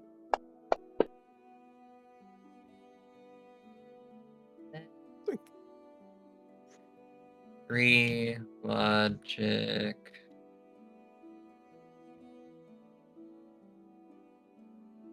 Okay. With that, it's not too hard to notice, though, especially because you are picking up leaves and branches, and leaves and more branches, and leaves and more branches. You do notice that some of the roots from the trees are slightly closer than you remember them last night. You're not too sure how much farther they were, but it does look like the roots are slowly creeping over to your camp, but it is at a extremely slow rate. And you even notice around the platform you created, there's just like the tiniest little root that's just kind of like hugging the top of one, or like the middle of the logs, or one of the logs that you've done. It is a very, very slow climb, but it looks like the roots themselves are trying to grow up on the platform, but it is very, very slow. The one that's growing near the platform, he's gonna he's gonna he's gonna blast it with an attack. It's a little tiny baby stem. Ice attack, lightning attack. Go ahead. It's not really hard to miss. It's also a very, very baby root, so you are able to successfully do it. But I will say you are able to. What do you use? Ice or lightning? He's gonna use ice. So just damage. Yeah.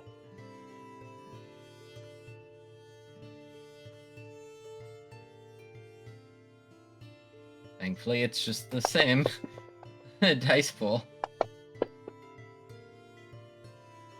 You're damaging I'm gonna a tiny soul the baby one. root. There we go, 3. Better. As you do begin to freeze it, thank goodness you're not a fire element. As you, well, using lightning on a wooden tree pile, that could go wrong. But luckily you're using ice, and with ice you're able to both freeze it, and not only that, but the other roots around it almost seem to respond in a way where they seem to be almost backing off a little bit. It is a very, very slow process, but it seems to have reacted to the pain or quote unquote destruction one way or another. But it is something that you do kind of begin to feel a little bit in your head. But you do at least have them under control right now as you're looking at it. He's gonna look for any other roots that are trying to grow onto the platform and blast those with ice too. Everyone As he's else, gathering leaves. yeah, the rest of you would also notice this as well. You would see Folger blasting some of your platform with ice. Did Riv sleeping at the lowest reaches help at all? Just out of curiosity. Maybe a little bit. Yeah. That was just more like out of game curiosity than anything. Yeah. But yeah, you guys would see Folger, especially you guys around the center. Probably judging where you're sitting, Riv and Kotora, you'd probably see it. As Folger seems to be doing a few ice blasts on the wooden platform itself.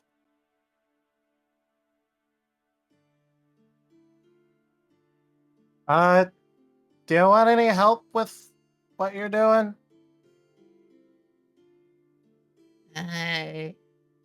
The roots are a lot closer than they were yesterday.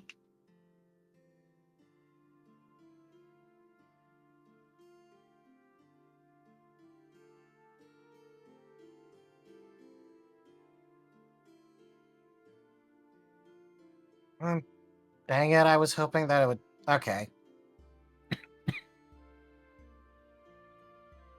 I'm gonna look around to see if there's more trying to go over the platform.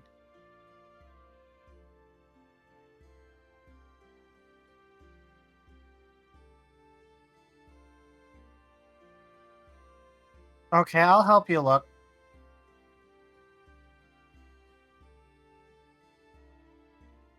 I'll see here. Asha, what are you doing? Asher is going to go and read a book. Okay. He's And let's see. So let's see. doesn't see much else to do right now. The parties decide to set up camp for a little bit longer, it appears. Let's see. Kotora, where would you like to walk off to? Excuse me? Rude. No, what would Kotora be doing in this? Because you all are sitting in the middle of the camp, essentially. Probably ask Haboku to bring me one of my books so that I can read while waiting. It's the only thing I can do at the moment. Haboku got Yeah. asked to go with Jace, though. Then I would ask anybody that stay behind. Who stay behind? Okay. Asher's I'll stayed say, behind. Okay, then Kotora would ask Asher.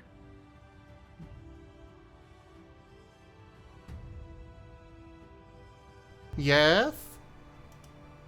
Hey Asher, could you bring me one of my books from my backpack? I kind of want to do something and I can't do much else. I mean, I'm sure the others would appreciate some help with whatever they're doing with this stuff if you just get up and go after them. Kotora blinks. Asher, we already established that I can barely move. Ah, yes, the skill issue. Fair enough. And he'll go over to the backpack and get out a book.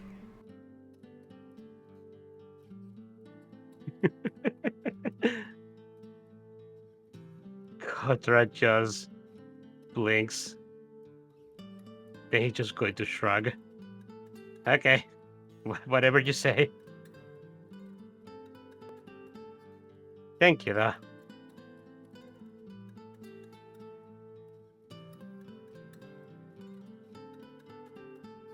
Kotora, give me a cooking check. Oh, okay. It's more for the book, for anything, but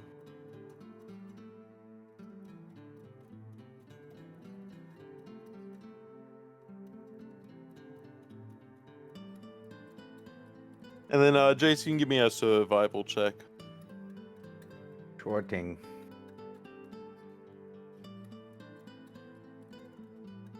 And I think you get a +3 from Haboku's survival. Wow.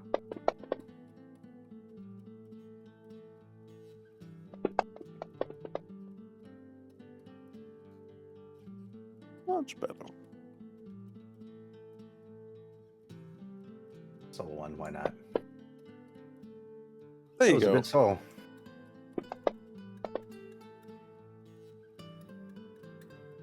I think that's a 7. Yay.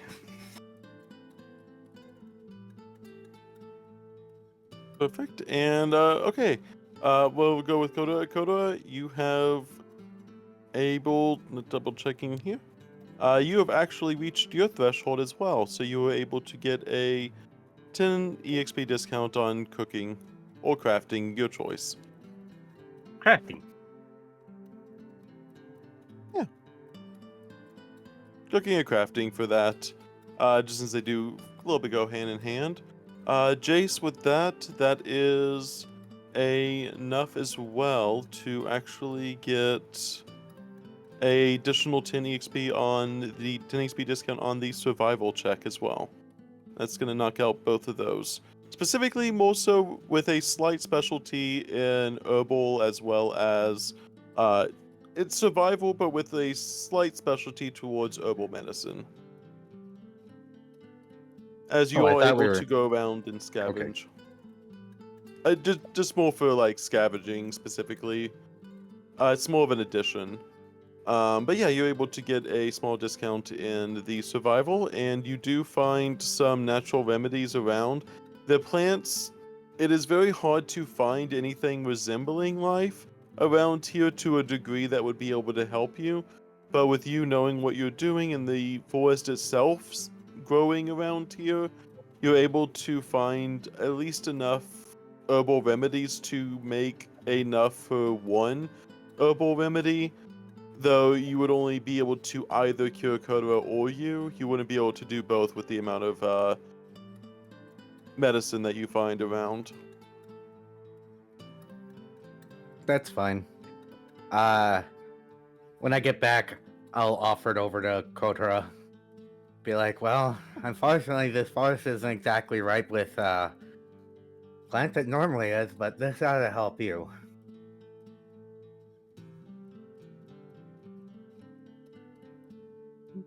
You see, Kotora, you see Jace holding out a few different herbs that you don't recognize them yourself, but Jace seems to be assured that they will help you.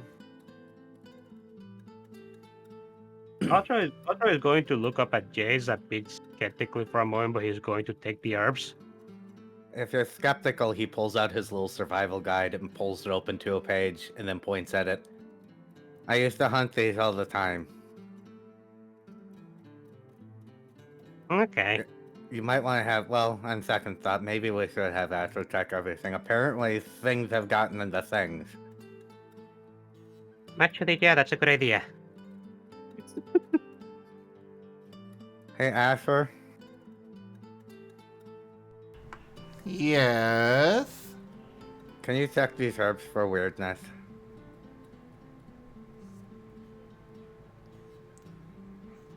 He's just going to look at Jace with a deadpan look.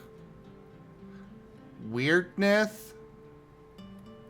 Whatever you saw in the honey, something that makes them not act like they normally do. I guess. All this helping everybody and being nice and stuff, I'm gonna be losing my rep and everything, and you're ruining it all, and it's he's just mumbling as he's doing the scan on it. With a much of a scan, actually go and give me the scan roll just to see. I think it is the defrag refrag on it. Yes, it is.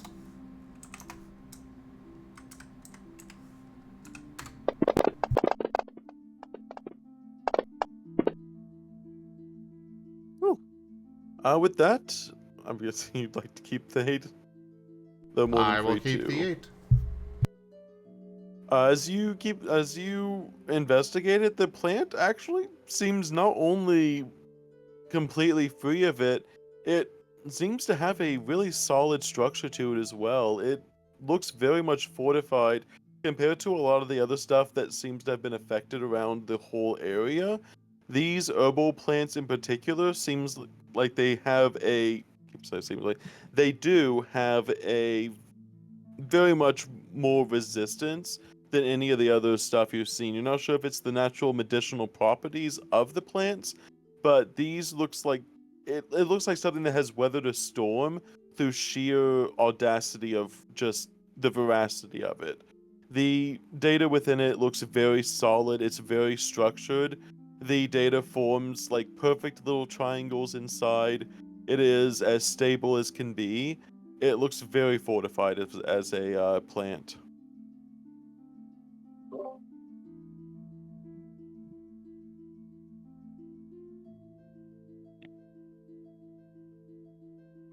So, to summarize, it's good? Yes. It looks like it has natural resistance to glitch within the plant itself. He's going to take some of them for himself to study. I will say, as you do try to take, there was only enough medicine to use all of it for Kotora. You can take it, but it would also leave not enough for Kotora. But that is a decision for Asher to make.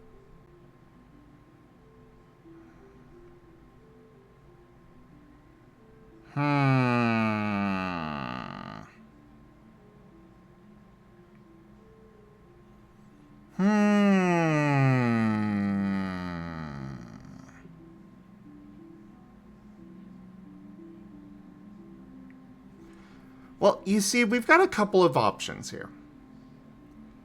On the one hand, he could be evil to Kotora right now, say they're no good, but take them and study them.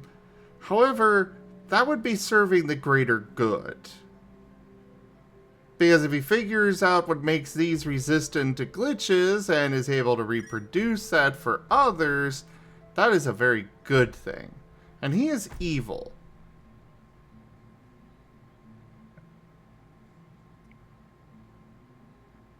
On the other hand, he could just be evil, say they don't work, figure it out, and make a fortune. That could let him still be evil. See gears turning in Asher's head, Jace, as they are scanning this. No verbal, just they seem thinking a lot. They just seem really, really deep in thought. I pick up the Asher. He's getting a hug. No! Wait! What? No! Are you going to tell me if they're good or not?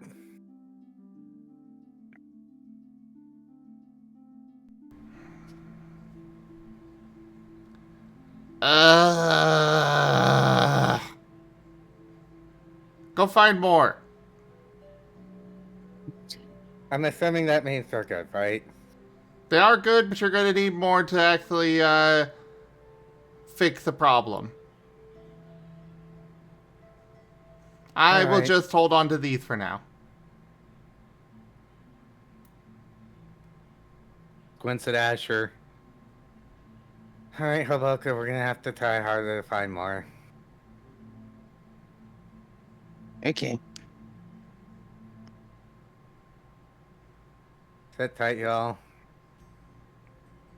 We'll be back. Just sit tight. I'm looks pretty down. certain that Kotora is not going anywhere. He's kind of lazy today.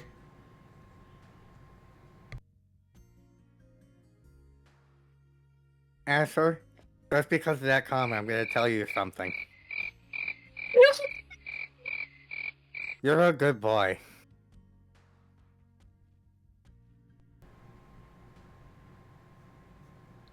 How could you say such a horrible thing? Stop being mean, Boops. Sets down. You senile old man.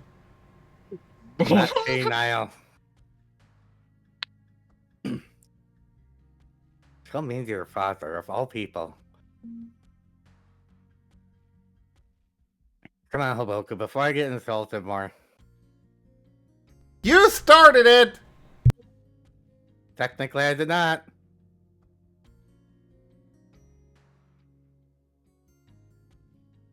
Just senile mean. Out of character, I feel like Haboku is the one who leans closer to that. It means that they're old and they don't think like a normal person anymore. They have trouble with, like, thinking and acting. I'm not senile. I'm not that old. Let's just go. But there, Asher has achieved his evil quota for the moment. Hooray. And no one is any of the wiser. I mean, I feel like Jason is seeing right through Asher on this. He is, but he doesn't want to deal with it right now. He'll just try to find more. And who knows, maybe when they get back, if he doesn't find more, Ash will be done doing whatever the fuck he's doing.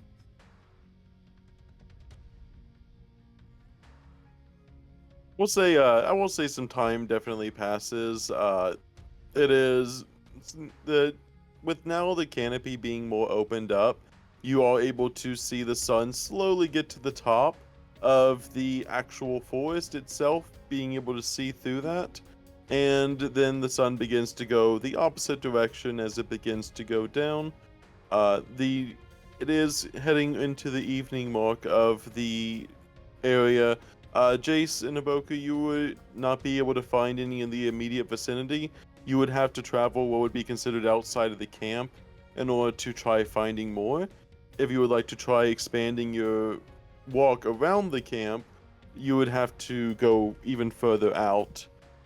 Would you like to go further away from the camp, or would you like to stay within the vicinity of everyone else? I'm fine going out further as long as we do things stealthily this time.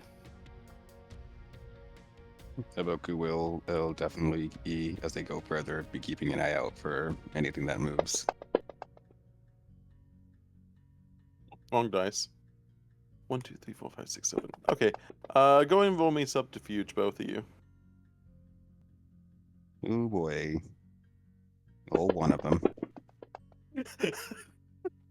Oh boy. Buddy. The crunchiest of steps. Normally I'd like dislike that this was roll, but I don't. Lamau. Oh no. The crunchiest of steps. Willpower, I guess. Since that's a 0.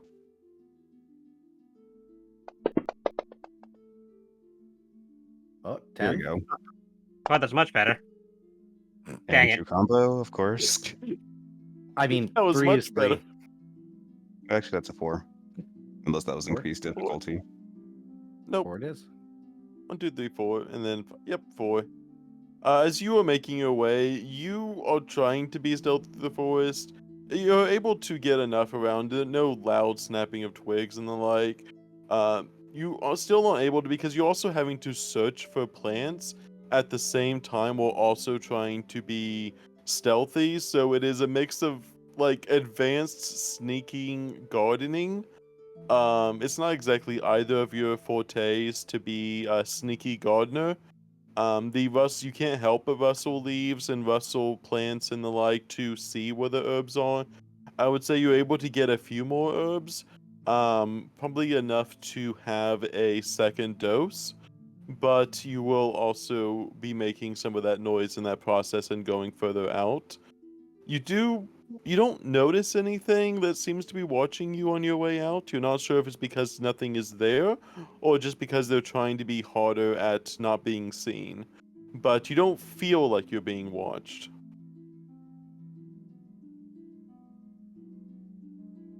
Getting back, handing Kotora the herbs, going and sitting down, making more coffee.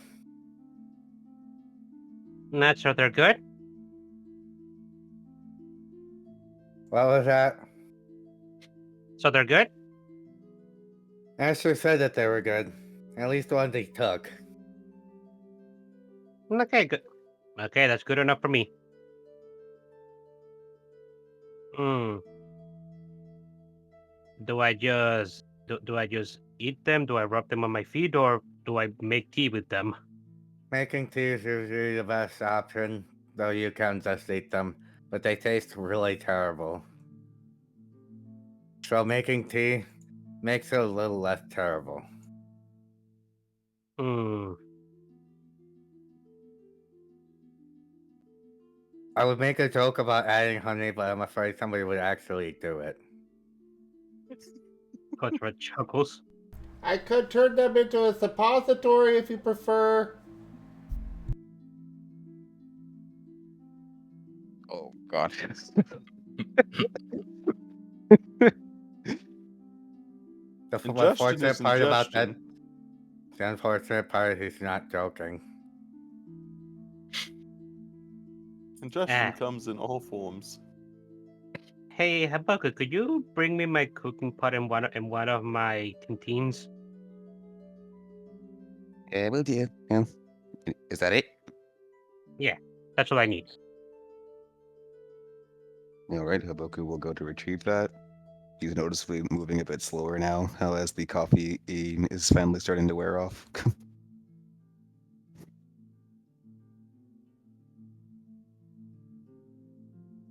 And he'll come back with the stuff Kotora requested after a bit of edging inside his tent. Yeah. Okay. I'll say without even needing to make a cooking bowl, it is tea. It is not an advanced cooking recipe by any means. With a short amount of time, a quick fire on top of we're not gonna talk about you creating a fire on top of a wooden platform, but you guys are somehow cooking things in the middle of a forest, surrounded by leaves and the like. But I assume you've taken all Kotora doesn't have. precautions, but Kotora doesn't have to do that. He could just actually just have the pots in his hands and just heat up his body. I just imagine you lay down on your back and your stomach is just a burner. That is also a possibility, I suppose. The little the symbol in your on your stomach just begins to glow like a burner. Okay, that's funny. I'm gonna go ahead and do that. You just set the pot on top of your belly. It's cold to the touch initially, but then the your stomach glows a little bit and it just begins to heat the water. Mm-hmm. But after some time, you would make a successful tea. It is still going to be bitter to the taste, but not something that would make you want to spit it out. More like you're trying to drink a tonic. Ooh. Not bitter, but I guess the tea with making it with tea isn't so bad. Medicine usually doesn't taste good anyways. Slurp. I'd say in about 20-ish minutes, you'll start to begin feeling some feeling. Kotora is wiggling his toes. They work. Volga, as you are also by the other plants, so you continue to take care of them? Yeah. You would see now that after a few time passes, with the sunlight being exposed directly on the Palmon, you do see the stems going more straight as they kind of go towards the sunlight, the sunlight itself, and they almost it is very interesting to watch. As the sunlight comes down on them, you do see their body slowly change from that brownish hue to that more vibrant green. It is a slow process, but as you are watching over them, it is each individual Palmon's kind of at their own their own level of recovery, but one of them does come to a lot more after about that time has passed, about that mid to just a little bit later afternoon. The Palmon does begin to have enough breath where you hear an audible sound from them, though it is very faint. It sounds like they're actually trying to make words. Fulger's gonna, upon seeing that, he's gonna bolt towards Asher.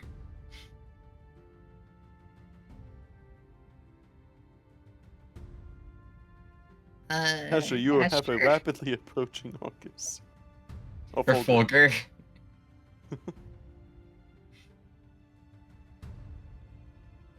Asher is currently reading the book again. Asher. Yes? One of them's awake enough that they're trying to talk a little. Oh, great. Let's go ahead and get the camp packed up and head out. Only one of them. Oh. Fine, I suppose we should go talk to them.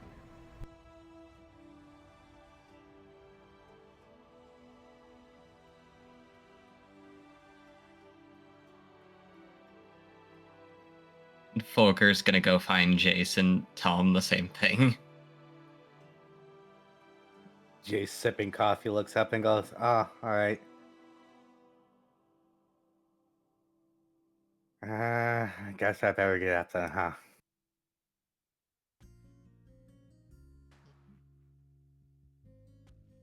You know, right there, I can't even say her name, Kotora. Kotora is slowly wiggling his feet and nodding. Yeah, they're getting better. I think I should be able to walk soon. Alright. I guess I'll get up and follow Folger. And Asher, Folger's gonna lead them to the one that's trying to say something.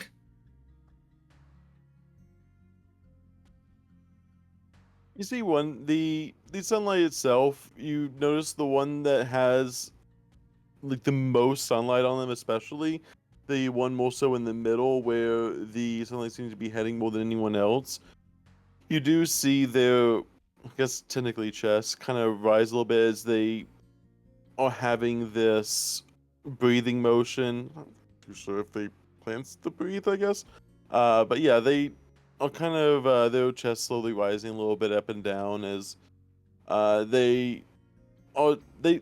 You're not sure if they're speaking in their sleep or they're trying to speak to you guys, but it is a very faint, like they are trying to whisper, but they look like they're struggling to talk. But they do seem to be alert enough to kind of look around as you see this the faintest head tilt to the left and right, seeing you guys, but after a few blinks, they kind of look at their head, they put their head back to more neutral state. They know they can't really do anything with them being as paralyzed as they are, so you just see them trying to whisper some sort of words, but not able to fully voice it yet. Can we even hear what they're saying, or is it just not enough? You have to get really close to them. You'll have to like get close to their mouth. Oh, bloody hell. Leans in. You're gonna hear them say as they're very much raspier voice, but say, "Are you savior or punisher?"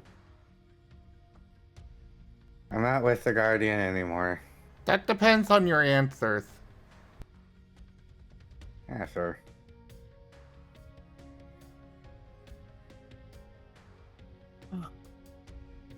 Then savior. Are the rest okay? Don't worry about them. What we need to know is what the hell's going on around here. You kind of see them blink a few times. It looks pained, not because it is painful to blink, but they make a very much uncomfortable face as they seem to be recalling or remembering something. They say, we weren't giving enough share to the forest.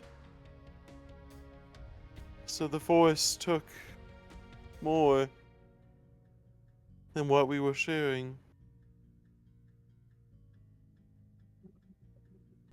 So the Well, forest sounds has like become hostile? Sounds to me like the forest needs to get a grip on reality and realize that it doesn't own you. And it looks, everyone in the forest has to give equal to the forest to help it survive. We were trying to do our part, but it wasn't enough.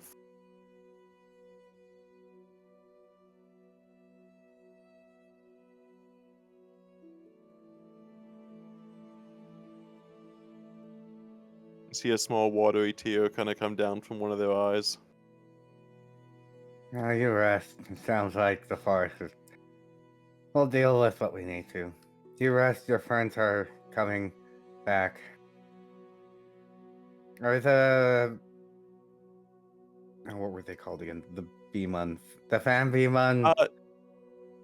Yeah, Still- Fanbeemon and Honeybeemon. Still helping the forest do its thing.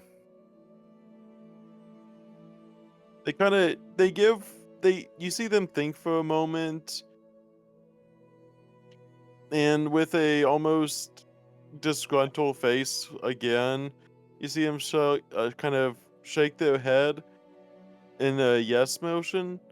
They help enforce the equality of the forest to make sure everyone is giving what they can to help the forest. That's what I thought. Alright. You're asked. You got any questions, Asher? Or Vulgar? Volker is mostly just off to the side.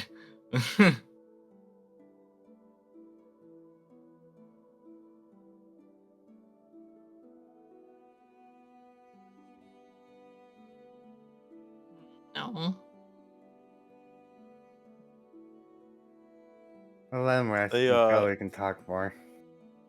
they say they do say before you go to the northeast, a few mile track, just a mile or two, there's a fresh spring of water full of life. If you could help us, you would be free to take some of the water yourselves. It's hidden in a small cave. We'll deal with that when you can actually walk. We don't have enough numbers to carry you all, so you will recover. I need to talk with the allies.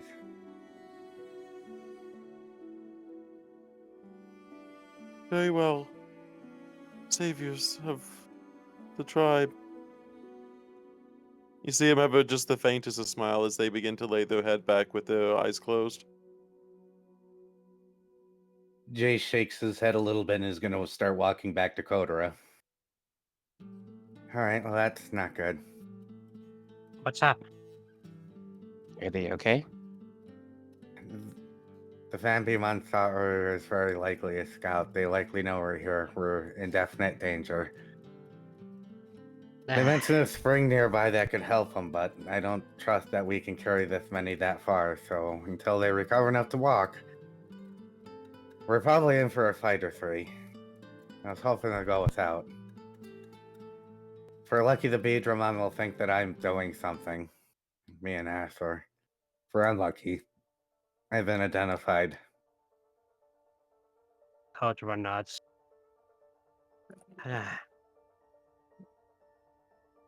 Okay. I should be okay if anybody arrives by that time. Has anybody seen Riv?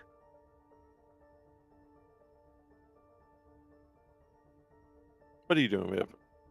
Like I said, Riv was probably he was going to be spending pretty much like the entire morning, unless the other important stuff came up, doing the whole taking actual deep data on all of the various afflicted, comparing that to like what he's seen before and trying to see what he's noticing. So especially when he actually got them like light and was able to see like proper recovery process, he's still probably just doing that. I'll say you're doing data analysis in your tent. Yeah, sure. I mean, it's fairly important to know what's going on with them anyway, so this isn't exactly like he's wasting time. Yeah, by all means. Then your answer, Kotora, is in your tent. Okay. Alrighty, then I can go to him myself, or you guys can do it right now. But just make sure to tell him so he'll be ready. Oof. We're gonna be here for a bit. Should we set up something in the area?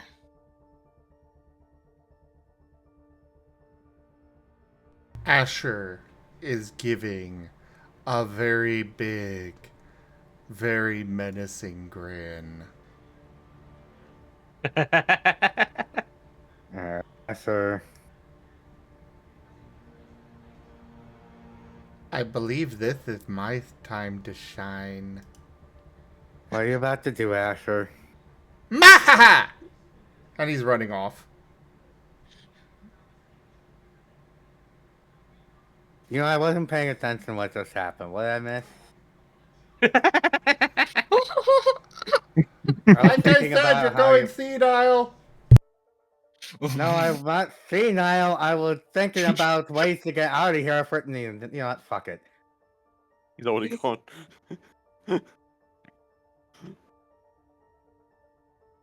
He's so grounded when we get home. I don't care if he's an adult, I'm grounding him.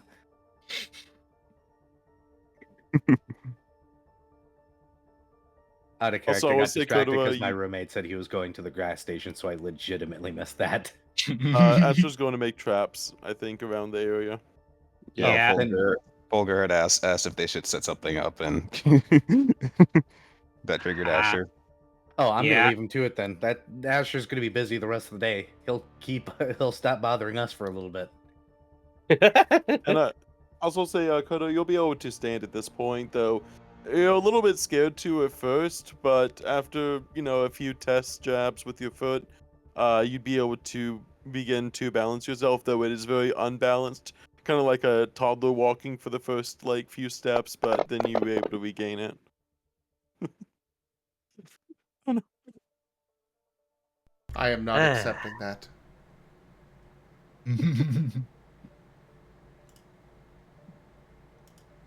Any card players in chat? No, the card players are We'll see here what in this Asher game. can get. There you go. Body boost.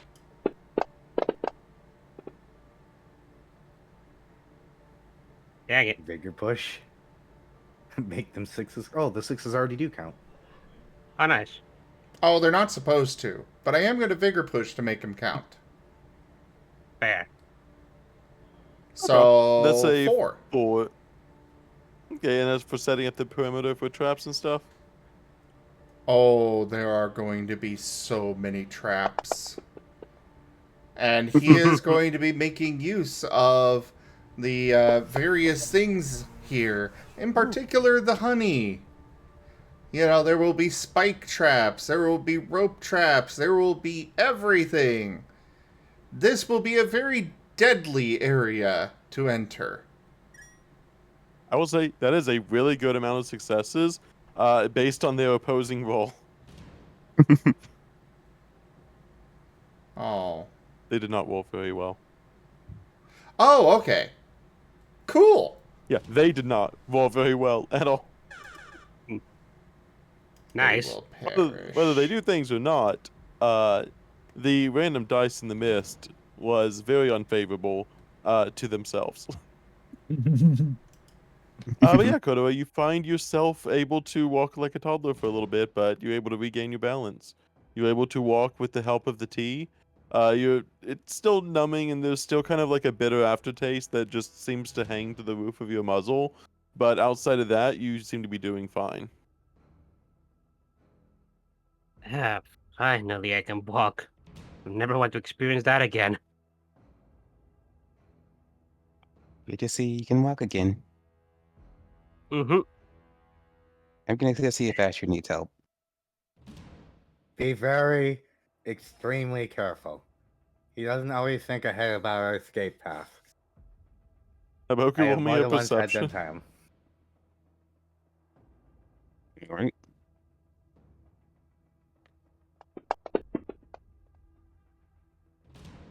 Oh, thank goodness. You were able to spot the traps that Asher is putting up and don't accidentally walk into the traps.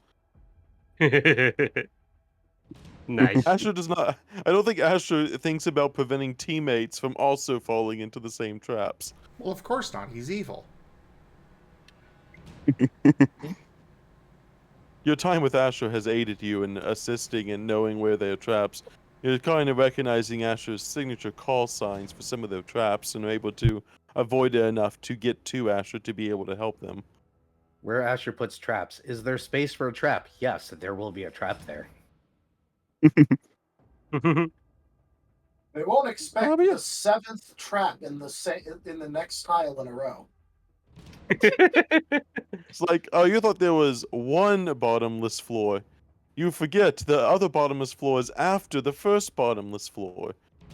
I put a giant Not 30-foot ex- pit right underneath the other 30-foot pit, so that way when you hit the bottom of the first pit, you fall down another one! Why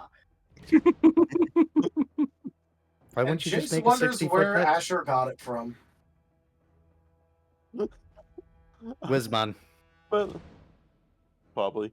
He got it from Also, Wizmon. Kotora, you were Yes? able to Kotora, you able to make your way to Riv. You see Riv compiling data in the tent.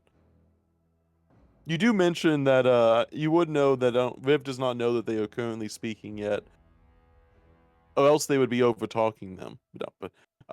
But you are able to go to you're able to find Riv in their tent. Yeah. Rib. What you doing?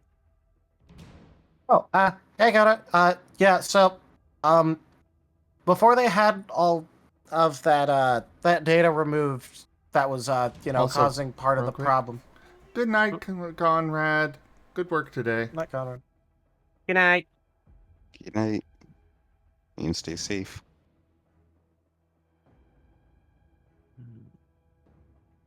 Back before they had all that data removed that was causing problems, I made sure to take scans of some of them, so that way I was able to see what they, looked like when they had the issue.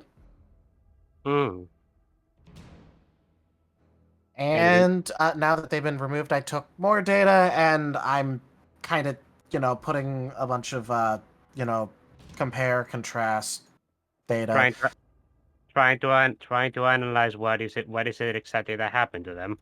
Yeah, and, well, also what the recovery process looks like. That way I'm able to, take a look at the recovery process, and, yeah.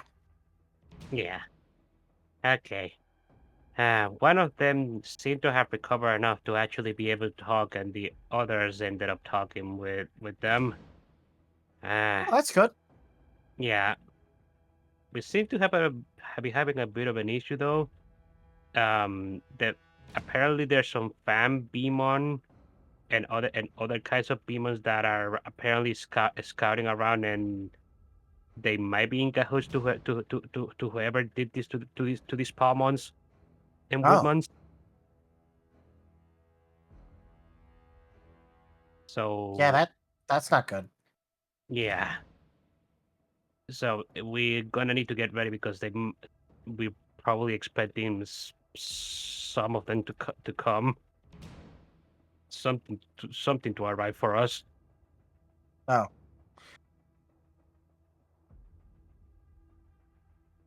Where do you... No, I'm just trying to think about what exactly to do.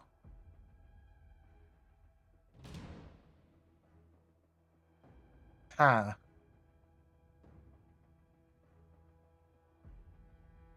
'Cause on one hand, I don't want to stop looking at this in case I can notice something that might speed up their recovery even more, but if there's going to be someone there, I kind of want to, keep an eye on that.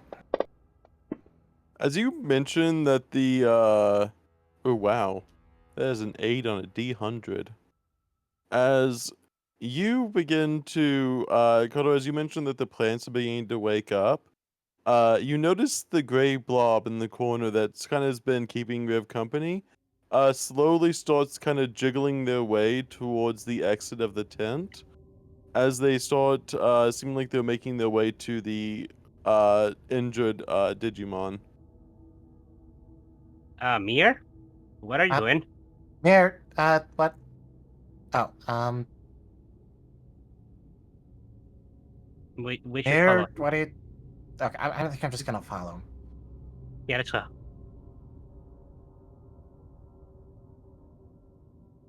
You see a very they only have eyes, they don't really have a mouth, but they have a very stern expression, almost like a very intense focused expression for a blob with only 2 eyes.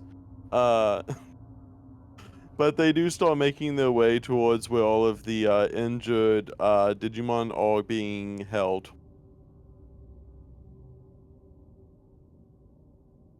And you guys, Jason, Haboku, and not Jason, Jason Volker, you would also see that Riv and Kotora seem to be following Mio, as Mio seems to be going towards the direction of all the injured Digimon. I don't know what the Fae's up to, and I don't want to know.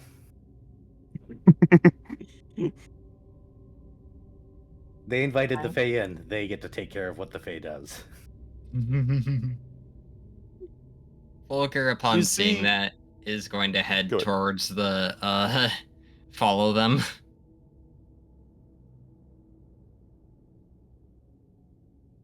You see you see as you kind of conjoin, as you kind of get all together, you see Mio stop in the middle of where like most of them are being around, and you see them turn back to you, especially Riv, and with their eyes, you can't really, they're not really talking as much. Like I say, it's just that voice in the wind. But you slowly, well, they slowly begin to hum a whistle. And Koto, you would recognize this. Riv, you will only be recognizing in your sleep. But they seem to be humming a tune, or the wind itself is kind of swirling around them as they begin to hum a tune. And as they are doing that, you see the petals on top of the stems from the top of the Palmon begin to move a little bit in tandem with the wind itself as well as the tune, almost like the stems are dancing in a way to the song. And the song does begin to get a little bit louder, so much so that Jace, you would also hear this as well. And as the song gets a little bit louder, you do recognize it from whenever you were hearing it before. And the Palmon seem to be, and even the Woodmon themselves, seem to be recovering a lot faster all of a sudden. Whoa. All right. Well, Riv is immediately going to be trying to take analysis notes of what Mir just did, if at all possible. It is as silent, it is as invisible as the wind itself. It is like trying to watch wind move. Though you also are trying to figure out the notes. I'm not sure if Riv can accurately write down what a note sounds like. Well, no, but he's also like trying to see what the effects are on their data, which is at least something that he can do. He can at least see the effects happening. Yeah. And note down what the effects are. Yeah, and as the sound begins to pick up a little bit, the Digimon themselves seem to be stirring a little bit left and right. It is more motion than you have seen them had this entire time so far. But after a little bit of time, the singing completes its full tune. It is a very peaceful, almost lullaby sound. But as they do that, you see the color begin to return to the Digimon. And after that time, after about maybe 3 or 4 minutes of this song beginning to play, you see Mio just kind of close their eyes a little bit, and they seem to have fallen asleep. Kotora is going to move forward and pick up Mir.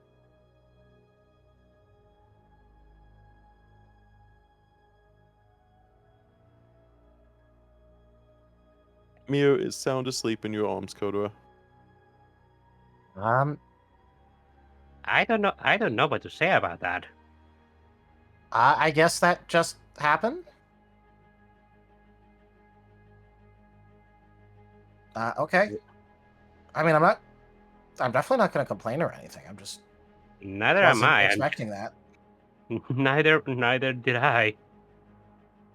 Maybe we need to ask this Mir about this once he wakes up. But the permanent weapon definitely look a lot better now. Yeah.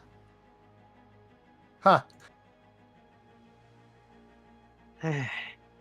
They might be able to be good enough to actually move now and move away from the forest once they wake up. Well, we're gonna have to have Asher check that to make sure, but he's, kind of busy setting up traps right now. True. Guess we're just gonna have to wait anyways.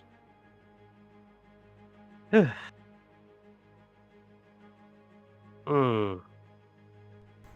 Damn you, Ido. You know- Damn you. Wait. What? What happened?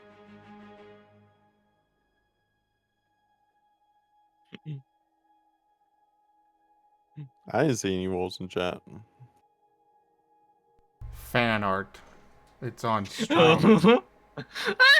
Is it Thank you.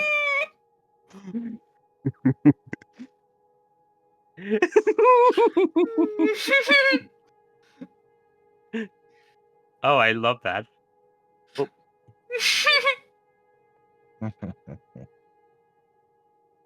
Yeah. I especially love Jace's expression there. Asher Look, gets he it knows from what he's somewhere. doing.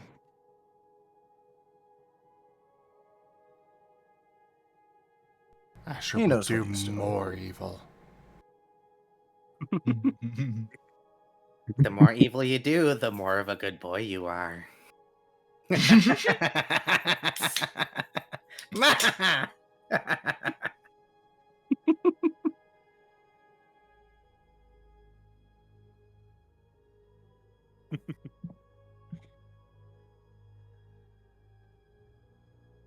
Also, Mio is going to be asleep for quite a while. Yeah, that makes sense. Yeah, that makes sense. I had a feeling. Well, Riv's notes just got far longer. Very much so.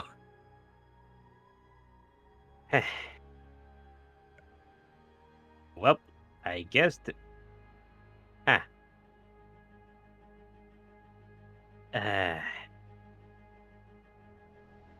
Hmm. I wonder how long. I wonder how long would it take to try and gather up some food so that I can cook something for them once they wake up.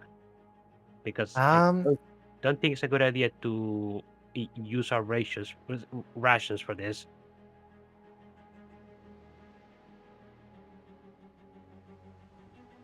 I mean, probably not, but also, We're still gonna need them ourselves. Unfortunately, we still Yeah. have like 2 days of travel.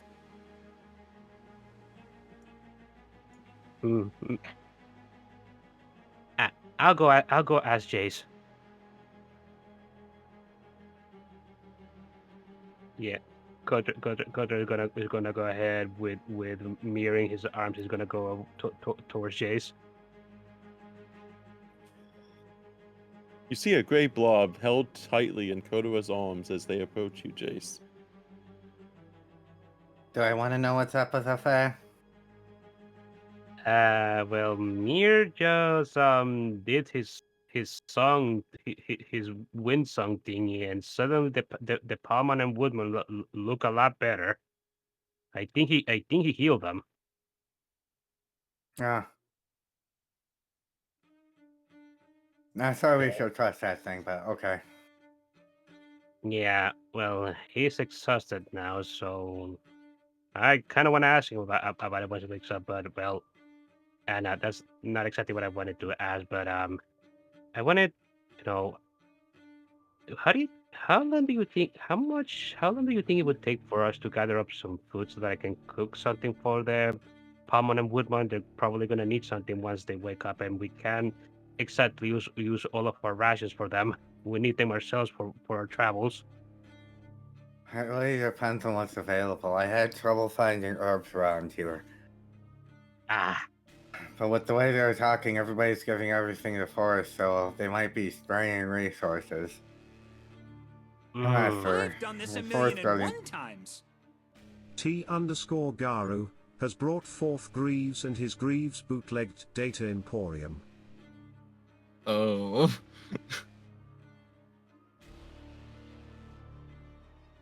Now I wonder what kind of Digimon Greaves is. Might just show up as a gnome. He is a gnome. Ah. I am familiar with Greaves. I am aware of that. The question it would be what.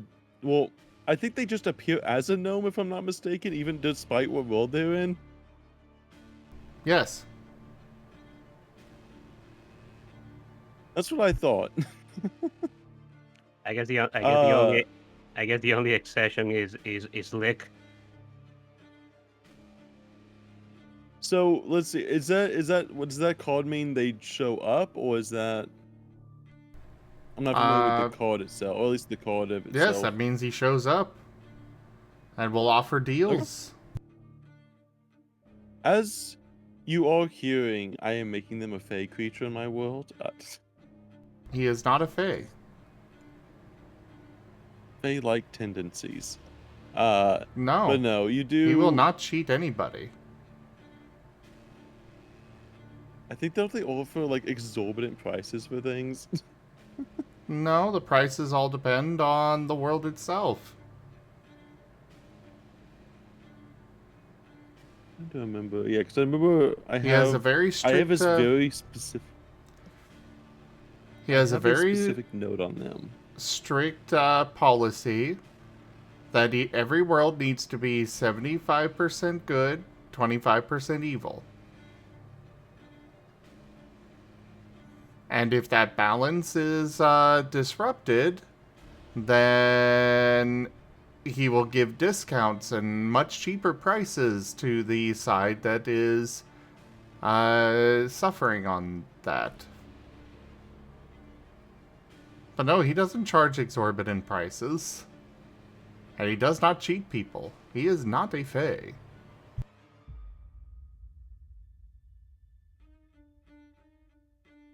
Okay. He is just a simple gnomish merchant. Yeah, I'm reading through. Okay.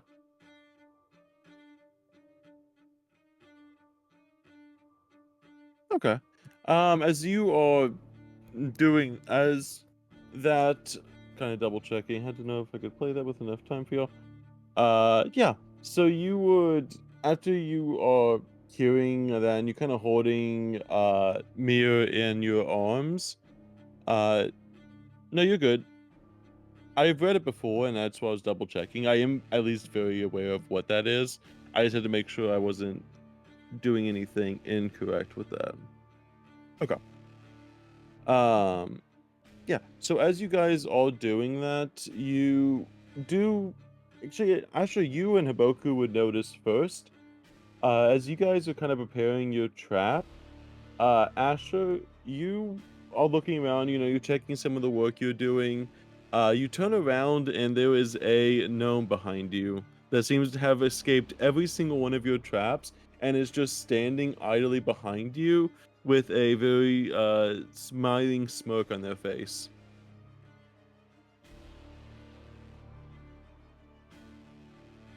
Haboku's just gonna yelp up in recognition of before hiding behind Asher.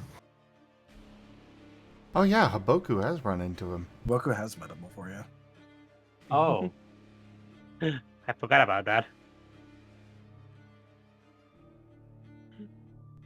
Asher's gonna look him up and down. Wait, are you who is supposed to be attacking us? You don't look so tough.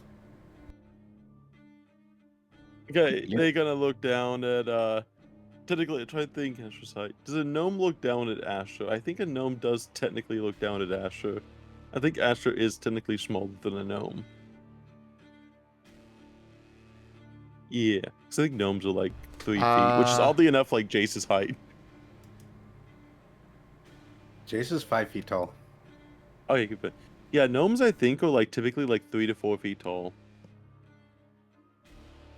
Yeah, so you see, you were turning around, you see this gnomish character Asher behind is you. 3 feet tall. At the shoulder. 3 feet tall? Okay. Yeah, I would say about the eye height with you. You kind of see them looking you dead in the muzzle and say, I would know to know. I wouldn't dare attack someone like this. I'm here of sort of balance, if you say. I've heard some things going on in the forest, and I wanted to see if I could get some, well, and kind of looks over. I seem to be having some trouble here. You don't set up traps for welcoming customers. Oh, also, he does not use contractions.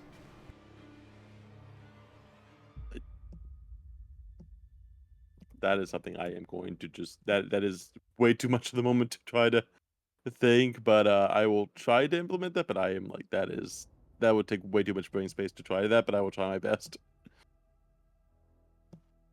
I Haboku cannot will imagine you setting up traps and the like for a welcoming customer, and of course, all a welcoming patron to help you in your travels here.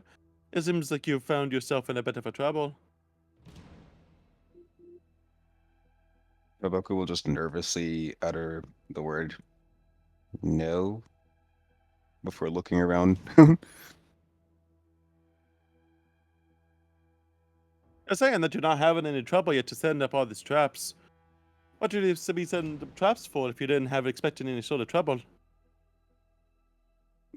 I think Zim would have a better idea of what Haboku was being afraid of. Oh, yes, I know exactly. If you want to message me what prior experiences you had with them, I will also take that into account. Alex, I was looking at your mighty fine work over here with all of these traps, but also I've been noticing, and he kind of leans in close. You seem to be forgetting some of the other areas. While these were going to be great for having any sort of ground-based and some flying-based, you kind of have a giant hole in your roof of where you're staying. I think one of your Oh, teammates no. have been watching you Trust for a me, while. I've got plans for the sky. Perfect. These guys, those base-level insects seem to be causing trouble around in the forest. I wanted to see what I could do to help, and well, everyone in the forest so far hasn't been putting up much of a resistance to whatever's going on. So it's really nice to have, well, some more balance to the forest here.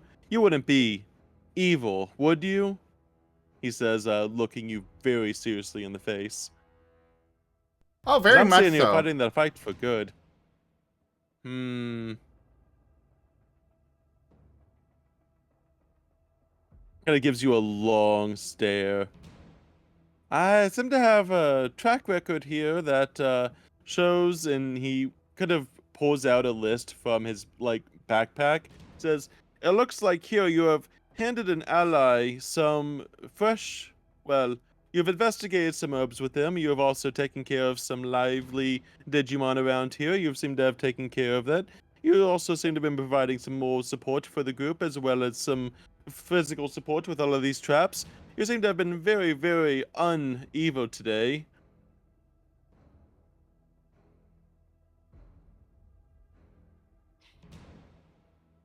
Asher is going to use defrag refrag on the platform that several of the Palmon are on.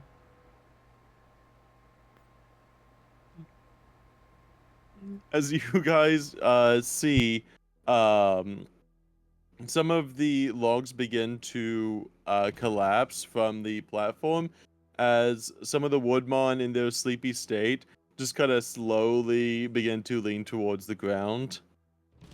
75% good, 25% evil. Perfectly balanced.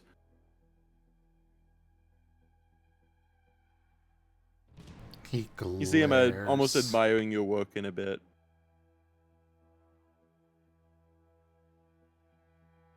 Anyways, I would here to offer some knowledge as well as some goods. I have a few things in my travel that might be able to help you out here. Would you like me to talk with anyone here in the group, or were you going to speak for the group or the party? I mean, Asher just very publicly did that, so Riv is probably like en route over, looking upset. As you also would see that, Jace. Everyone here would see that as it was a very loud crack of wood, and then just the woodmon just kind of like slowly just kind of like was going towards the ground. It doesn't really hurt them. They just, it's kind of like you're just like rolling someone over on their side, and so they just kind of slouch down a little bit as they slowly sink towards the middle. But you would also see Asher talking to a gnome, which none of you guys would know what a gnome is. Yeah, well, the problem that Riv has isn't the idea that they're going to get knocked around. It's that these guys were in a medical emergency and shouldn't be touching the ground right now. Yes, exactly. Yes. as you notice some of you hear the cracks first, Fogger, as you've been kind of taking care of them. As you realize some of the wood beginning to fail, it's almost like the wood itself is phasing in and out, and before they begin to touch the ground, which you have designated as very dangerous things, you're able to do a roll over there and be able to at least pull the Digimon that were gonna fall up a little bit, so they're sitting on a more even platform. So it's more like there's a ramp down to the ground, more than anything. That's still bad. That's still It bad. is, but Fogel was able to stop any of them from touching the soil. Folker is gonna get them onto safe parts of the platform now. And it's not exactly happy.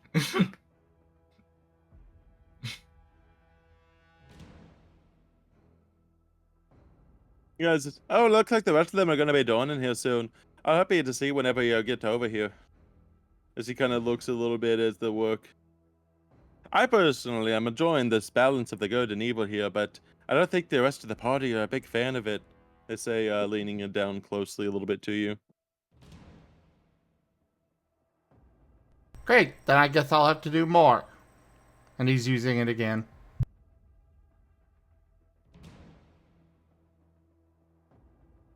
Asher, what the hell? Yeah. At this point, Riv is gonna stop trying to like help get them away, and now he's going to start trying to get Asher to stop. Jace just jumps over there and picks up Asher. Asher, what the hell are you doing? Who the hell is this? I don't know, but I am tired of people calling me good. So I will show you how evil I can be. Asher, stop it right Asher, now. what are you doing? He's using it again. 75% good, 25% Nope, evil. Riv is now going to be attempting to freeze Asher. Nope.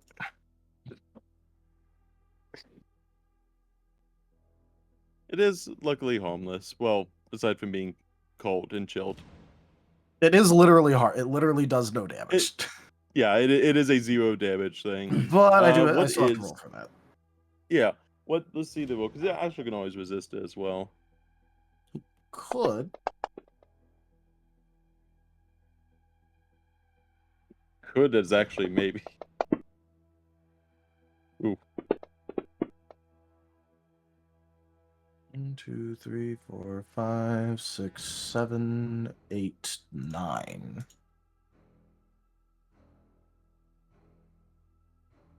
Nine even with all those ones, huh? Well, 2 of those With ones all got of sold. Oh, okay, that's why. Yep. I think that slowly phase, though I do think Asher can definitely do that. You do feel a slight chill come over you, Asher. It's not a painful chill in any manner, but it is kind of like your fur bristles a little bit as you kind of feel a wash over you of chill. It makes you stop from the defrag moment just for the pure shock of the cold initially. But outside of that, you don't feel any sort of pain. It's more just like a icy discomfort. Yeah. Well, I guess it matters what you also in Asher's soul Jace's save is. Yeah, and you're also in Jace's arm too as well. So you're also warmed by that, but you are feeling chilled. Are I'm you? pretty What's your soul Jace- save? I'm pretty sure Jace is cold-blooded. Oh, yeah. That is a good question. I think Jace does not have warm touches. They have cold touches. This does actually matter though. So what is Asher's soul save? 3. 3. All right. You do have restrained 3 on you, DC 8. No, I think Asher just got frozen solid. Like in Pokemon.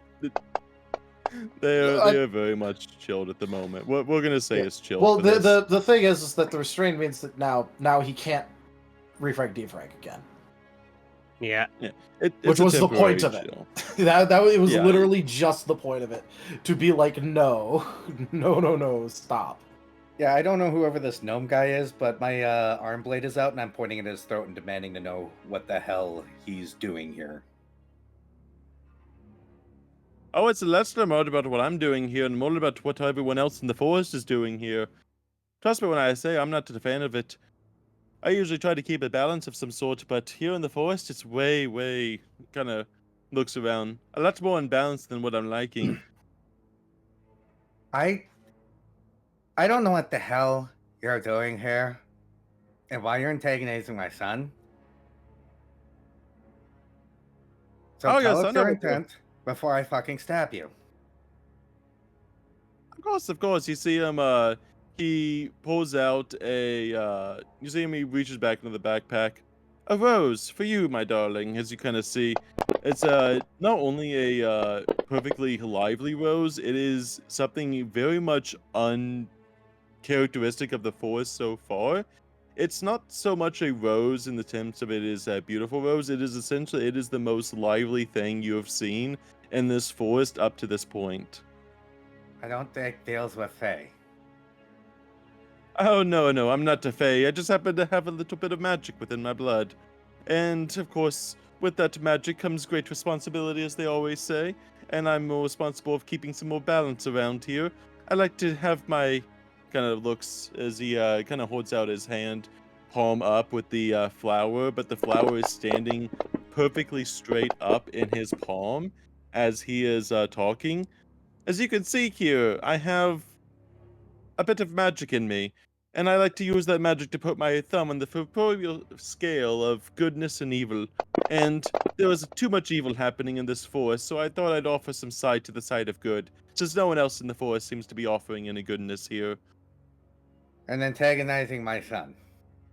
You thought it was a good idea to Antagonizing? antagonize my son. What do you mean? This is, he looks down. This fine creature right here is a perfect balance of good and evil. I would think I can only respect someone who keeps such Yeah, a no, well-balanced... do not compliment him right now when he was just busy trying to get sick people to touch the thing that would make them more sick. I want you to leave. Yeah, there's...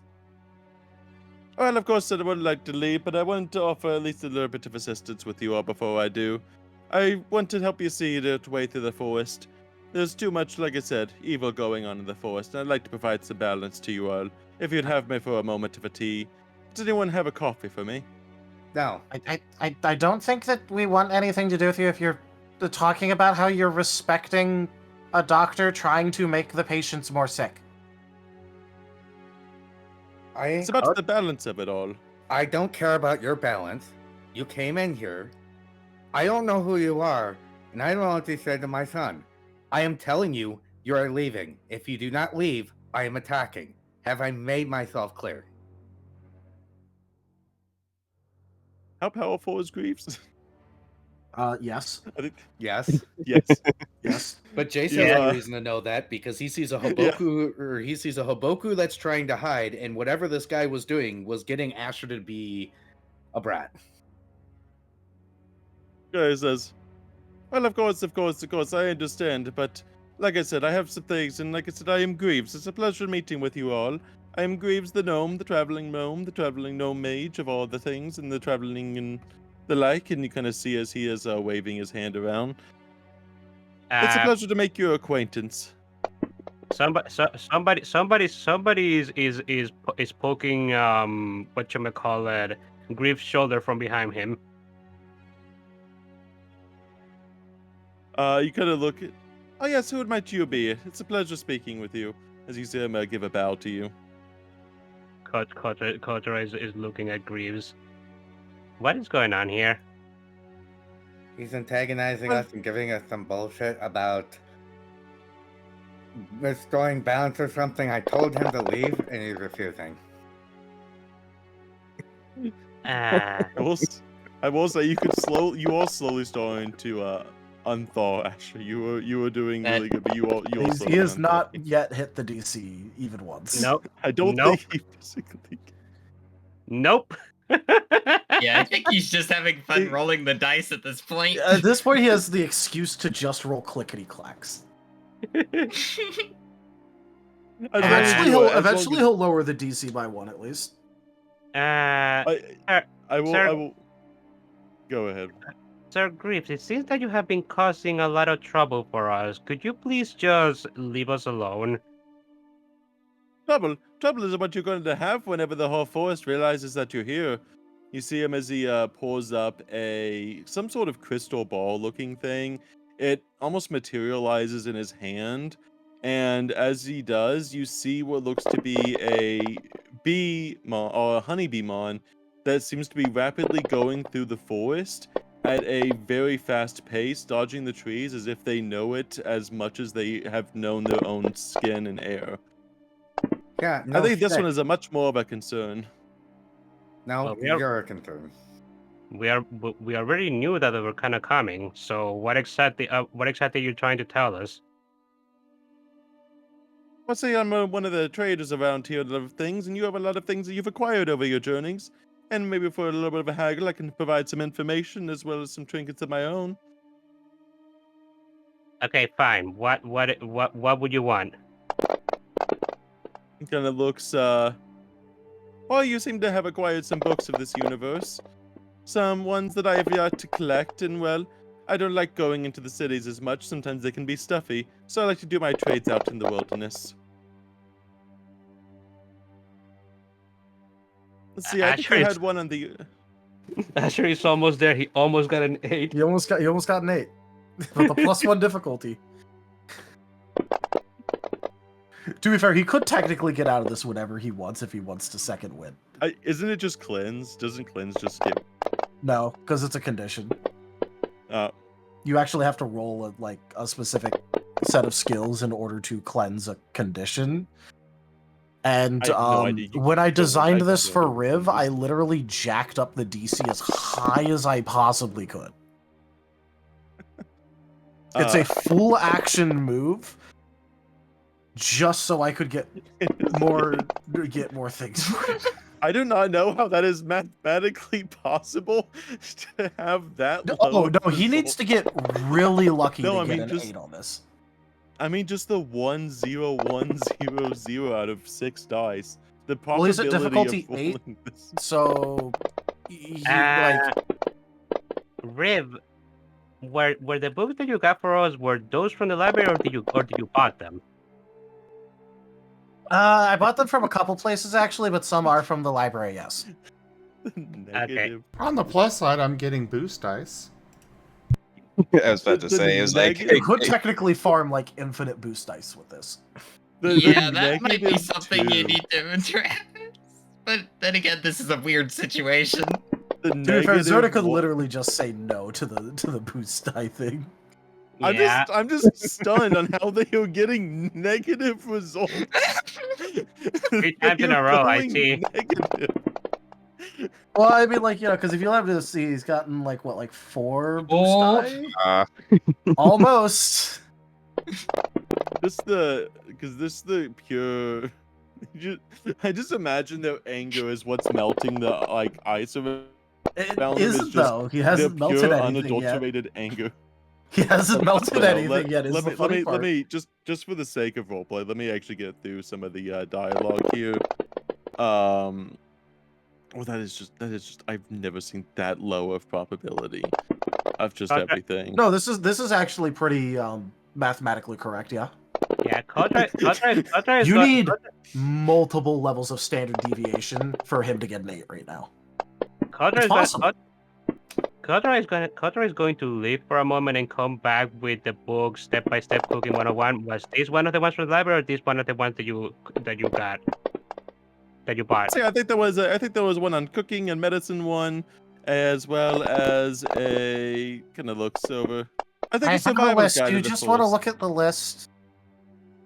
I'm very aware of what you have, my darling. I wouldn't have to worry about that much. You're becoming very much more stabbable right now, you realize.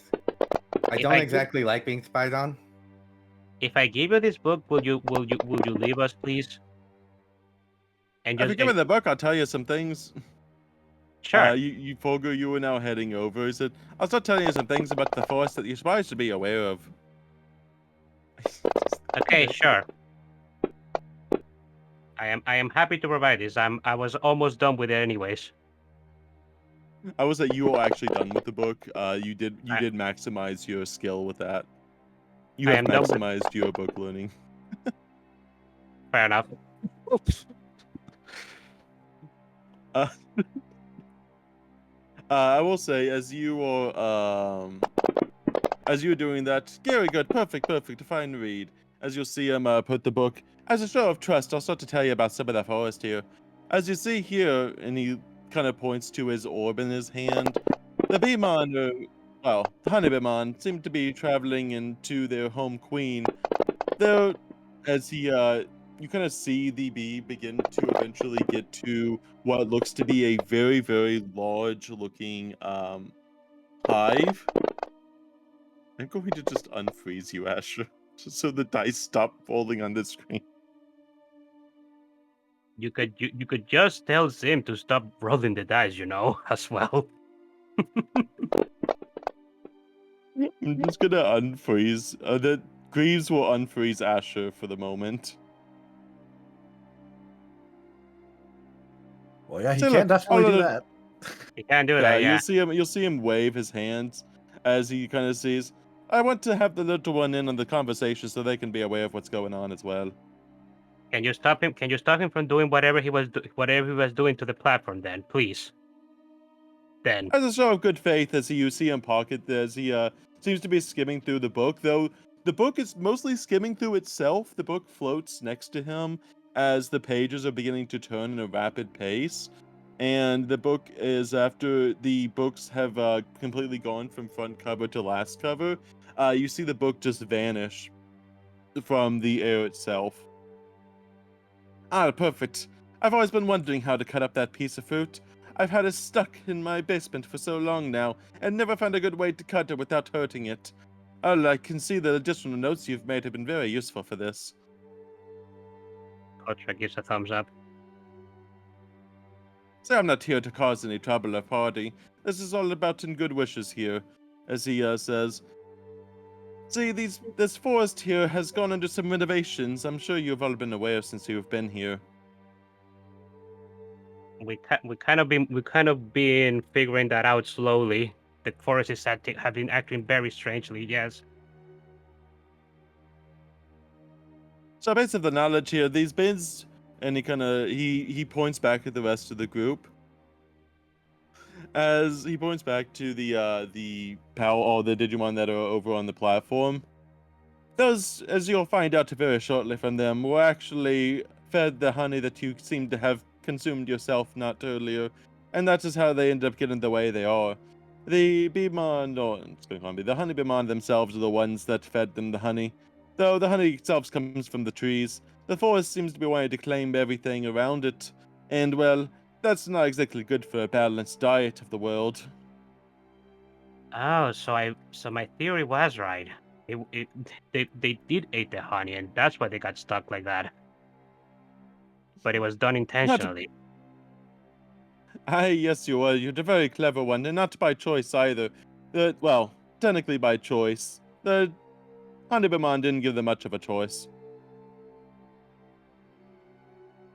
And and he kind of looks as them.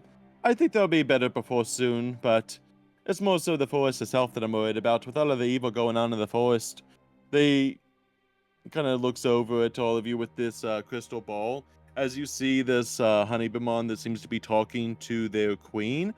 The queen itself, though, while very magnificent and beautiful in the way that they carry themselves, of the Waspmon, you can tell that the Waspmon does look very much damaged in the sense that they are not really moving as much. You can see them moving. You can't really hear the conversation, but you can tell they are talking. As you can see here, the Waspmon themselves, the queen, is in grave danger with the forest and, well, the guardian themselves. So the Honeybeamon are doing whatever they can to help, well, save their queen, as if you will. Not to say they're on the right of everything, but they seem to be having trouble themselves, so I wouldn't get getting on the bad side anytime soon. They're as much of a prey to all of this as I will. Kotora nods. Okay. And then that was actually some good information. Thank you. Now that was a knowledge for a knowledge trade. Now, if you want something more physical that can help with here, I have something much, much more powerful in mind. but I need something a little bit more personal from one of you. No, I think we're done here. What's Agreed. going Gonna- on here? Hello, Weird. little one. I am Greaves. It's a pleasure speaking with you. I am a merchant here to travel to various different places and gather magical goods that help me with my travels even further. It's a sort of a game with you will. The merchant game of barter and take and give, trade and that all like. And Well, he Why was just did the Bug- platform disappear? he Bugger. aggravated Asher. Yeah, Fugger, stay away from this dude. He was aggravating Asher. I'm just trying to placate him so that I'm just trying to placate him so that he'll leave us alone.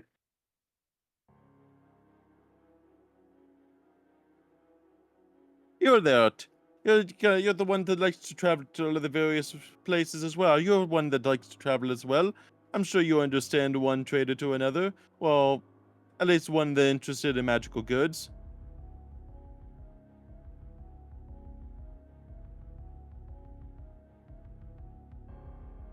I think our business is done.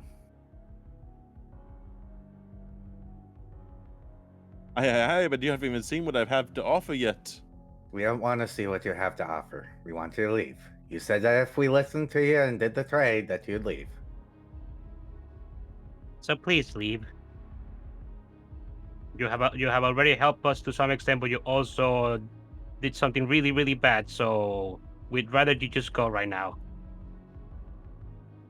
Is that what you'd also like to say there, my dear, as he looks over to you, Asher? Oh, Asher just walked away. He's packing up all of his stuff. Oh, yeah, I forgot, he's walking away. I didn't know if Jace was holding them in place or not. Did Fantasy Grounds just... Still up for me. Still up for me. Oh, there we go. Oh, yeah, Sorry, I still up for me, lost track for a second. For some reason, there we go. As you, as you see them, very well, very well. But I did want to at least, show you what I had to offer. As you see him, he will start heading out a little bit, but as he walks a little bit away from you all, he will turn around and say, if you still want to trade, though, and he pulls out what looks to be a jar with a seed inside of it, with looks to be just like a little tiny sprouting seedling that, well, it's like a seed, but it has like a little sprout on top of it. I think you might want to use this before I go. Bulger's gonna just go up to him and take it, and then head back to the camp. Aye. Before you do that, it's a trade, my dear. It's a trade, not a gift. Just give it back. We don't He'll want anything reappear. from him. He'll reappear the jaw in his hand. Just leave. He's just gonna walk back to the camp then.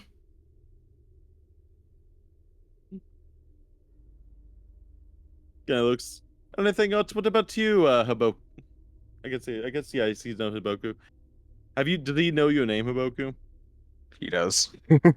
So Greaves What about you, spends his Haboku? time canonically watching all of these shows. Yeah, so he All these knows who games? everyone is and what all is going on. I said, Yeah. the one in the cloak there, you always have an air of mystery about you. Would you like to try trading something for this wonderful seed here?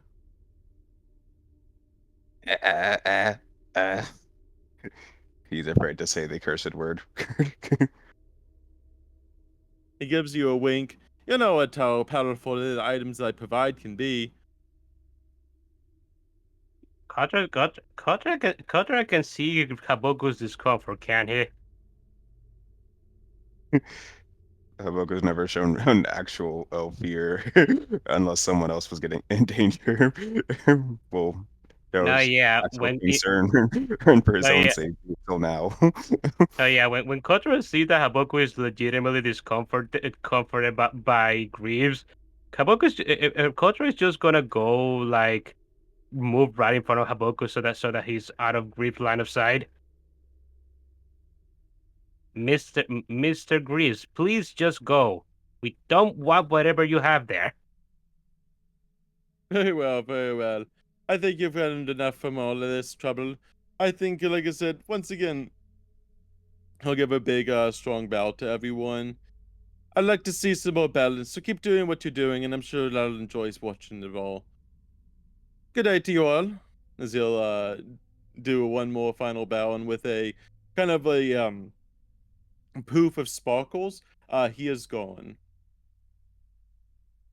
Kazu's gonna give a bit of a sigh. Well, that was freaking awful. God damn it! Now Asher's gonna be all pissed off. Was that another? Was that another of those fate things that you warned us about? I don't know. Probably. Alright, I'm done with today. I'm going back to camp. I'm gonna see what the hell my son's up to. Okay. Next time I see him, I'm stabbing him.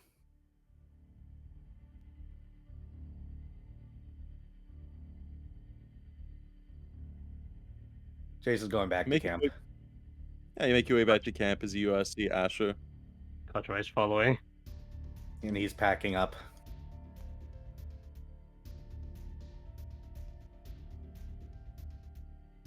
Asher.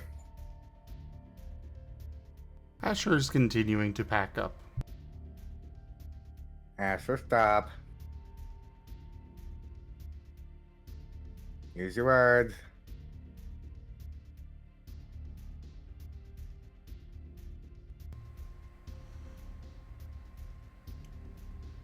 He shoots a glare at Jace. Don't be giving me that look. Why the hell did you let that gnome go here into bolster it?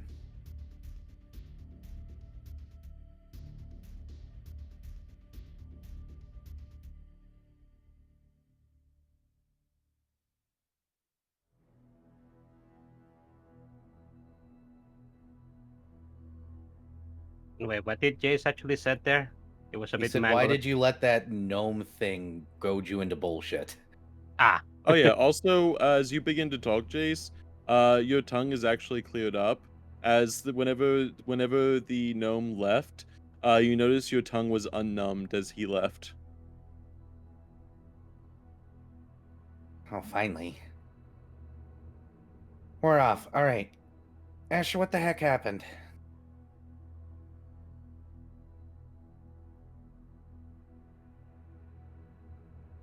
I am tired of everyone calling me good. Oh my god. You let him goad you? Because he called you good? Asher, one of these He's days not you're the gonna have to only grow up. one. I was teasing you. Asher, you really need to grow up. I can't protect you forever. I can't hold you forever. I can't talk you out of these things forever. We're in a bad situation. You can't just pack up and leave. It's really dangerous out there.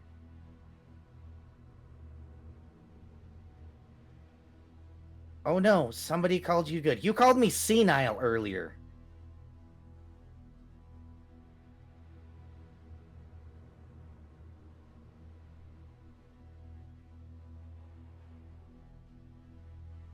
You're an adult now, so you're free to make your own choices.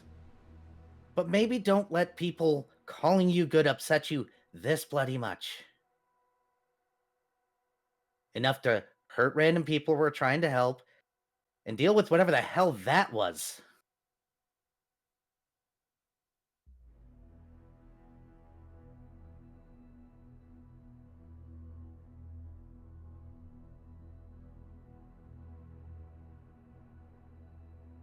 So put the stuff away. Hang out for a little bit longer. That's exactly what I'm doing. I'm putting it all away.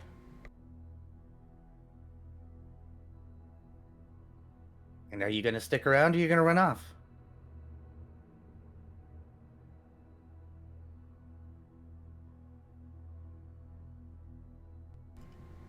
I do have a job to do.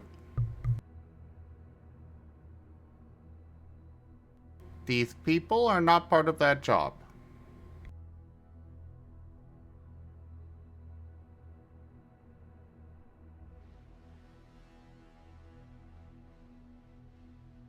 Yeah, and then Yep. short of restraining you or trying to talk you out of this, you're just gonna fight and argue the entire time and eventually give up. As I said, you're an adult. I can't stop you.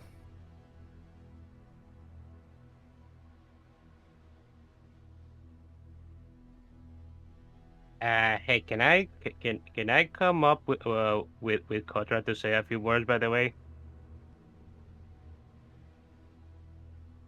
If you want to go into the tent, that's entirely you would hear them. You would actually hear them like doing a more like stern talking. So whether Koto would choose to walk in on that or not, that would be up to them. But you do hear what sounds to be like a stern back and forth. I'm pretty sure we're out in the open. I was Yeah, saying Asher he's was in their taking tent. down the No, tent. yeah, this is in the Yeah. tent. Yeah, He's so like this taking down the tent, so you know. Yeah. Yeah, so this is probably just out in the open for anybody to hear. And Kotora was coming back at around the same Yeah. time. So yeah. So you know what, Asher, we can't. Well, I understand that the Palman and Woodman are not technically part of our job, but we decided as a group. We decided as a group to help them out because we couldn't just leave them here. And they should be almost good, and they should be almost good enough to be able to walk on their own.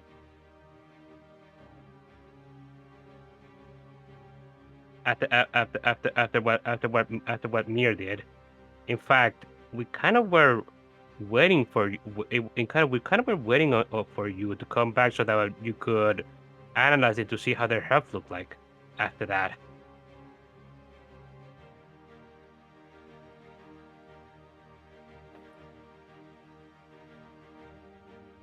You are you are the best one when it comes to analyzing that kind of stuff. We kind of need you for that.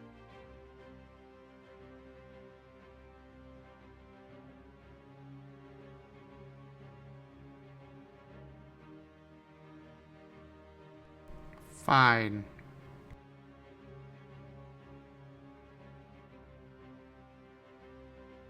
Hey, think of it. Hey, think of it this way. Wouldn't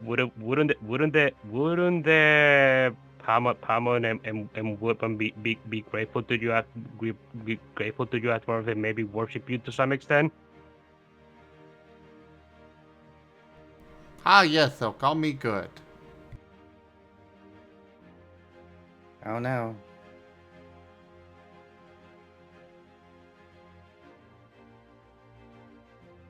I mean, I don't know. I mean, I don't know what they're going to call you, but you do want to be worshipped, don't you?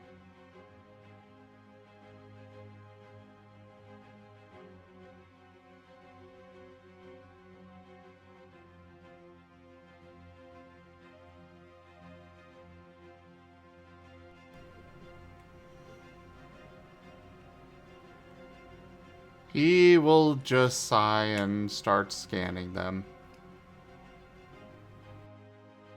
Hatra sighs and not looking at Jace.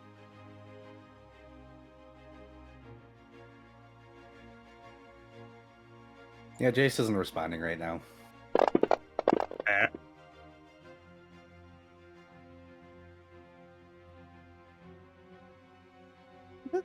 With that scan, you would notice that they are pretty much looking like they are okay.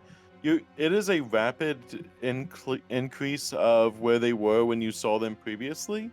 You weren't around whenever the singing was really happening, so you weren't around whenever Mira was doing their thing. But they look like they have so rapidly improved their condition from the last time you see them that most of them just seem to be just sleeping, like not injured sleeping or passed out sleeping, just sleeping and basking in the sun. You even could like nudge a little bit of them and they kind of blink their eye, like kind of, it's like a half sleep, but you feel like you could probably rouse them if you needed to.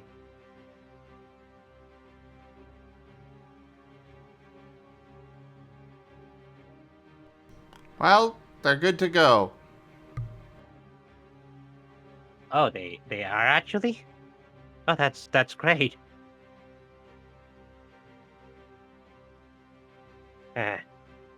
Should we actually? No, yeah.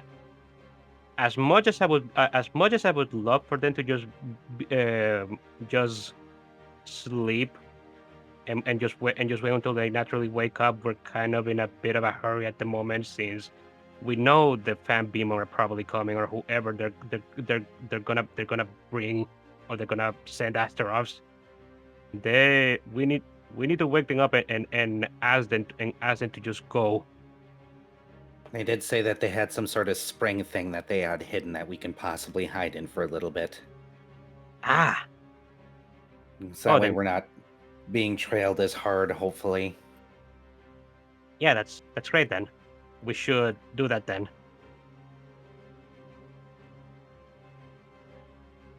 Wake them up and get the hell out of here. Yeah.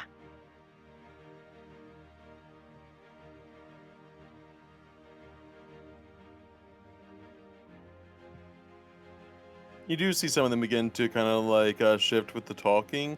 It's not like I said, you'll take it a little bit of effort, but you can wake up some of them if you would like. Haboku, Foga, and Viv, what are you guys doing after you saw Kotora and technically Mia chase off after Asher and Jace? Volker kind of went to the outskirts of the camp. What you do? Away from everyone. Volker, roll me a perception. Yeah. And plus, he's kind of mad at the moment, so he's not logically thinking about looking for traps. You do have kind of a specialty to traps. Well, ruins, so... Yeah. Haboku, what about Viv and Haboku? Haboku's just calming down after the abrupt appearance of Greaves.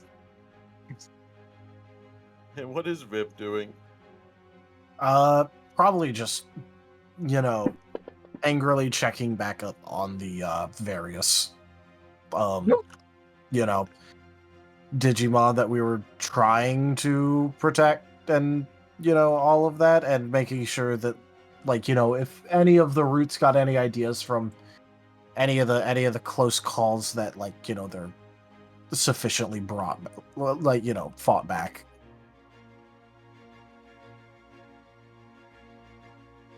Yeah, I'll say you're able to do that. Also, Volga, you are able to instinctually be able to navigate the traps that Asher set out. Luckily, with that 5. Technically, the 5/7s, specifically the 5/7s. But you are able to quickly get that. Find yourself in a more clearing, at least, away from everyone else. As the rest of them go to check. This is mostly just finishing up where everyone is when we finish off. And so Riv, you were collecting data, so you're over there by the you over there by the Digimon, correct? Yep. And making sure that none of the roots started creeping up over this incident or anything. You are able to rouse them as well if you would like. Though I will save the dialogue for the next session. But you're able to rouse them if you would like. All right. Yeah. He might not right away, but he probably will try to once the all clear is given on it. Yeah. So we have. Go ahead, Kotora. Yeah, I was just gonna say that Kotora and Jace were already trying to wake them up. Yeah. Well, yeah, but so you were having a conversation and all that, so Right. You would see Riv by them as you guys are moving over to that direction. You would see Riv doing whatever they are doing as over there as Asher's doing their thing. And that means Haboku, as you are calming down, Fulgur is in a clearing right now, and the other 4 are by the Digimon. And I think that is about as what everyone is going to be, because if I start a conversation with them, it is going to start the entire next section. Yeah, that's fair. Yeah, that conversation is going to lead to the questions, which will lead to the springs, which will lead to the giant dragon. I mean, I can leave it off with a small cliffhanger of there's a sound from the direction where Fulgur went. Oh no. Oh no. Sounded like And we a will see. blast.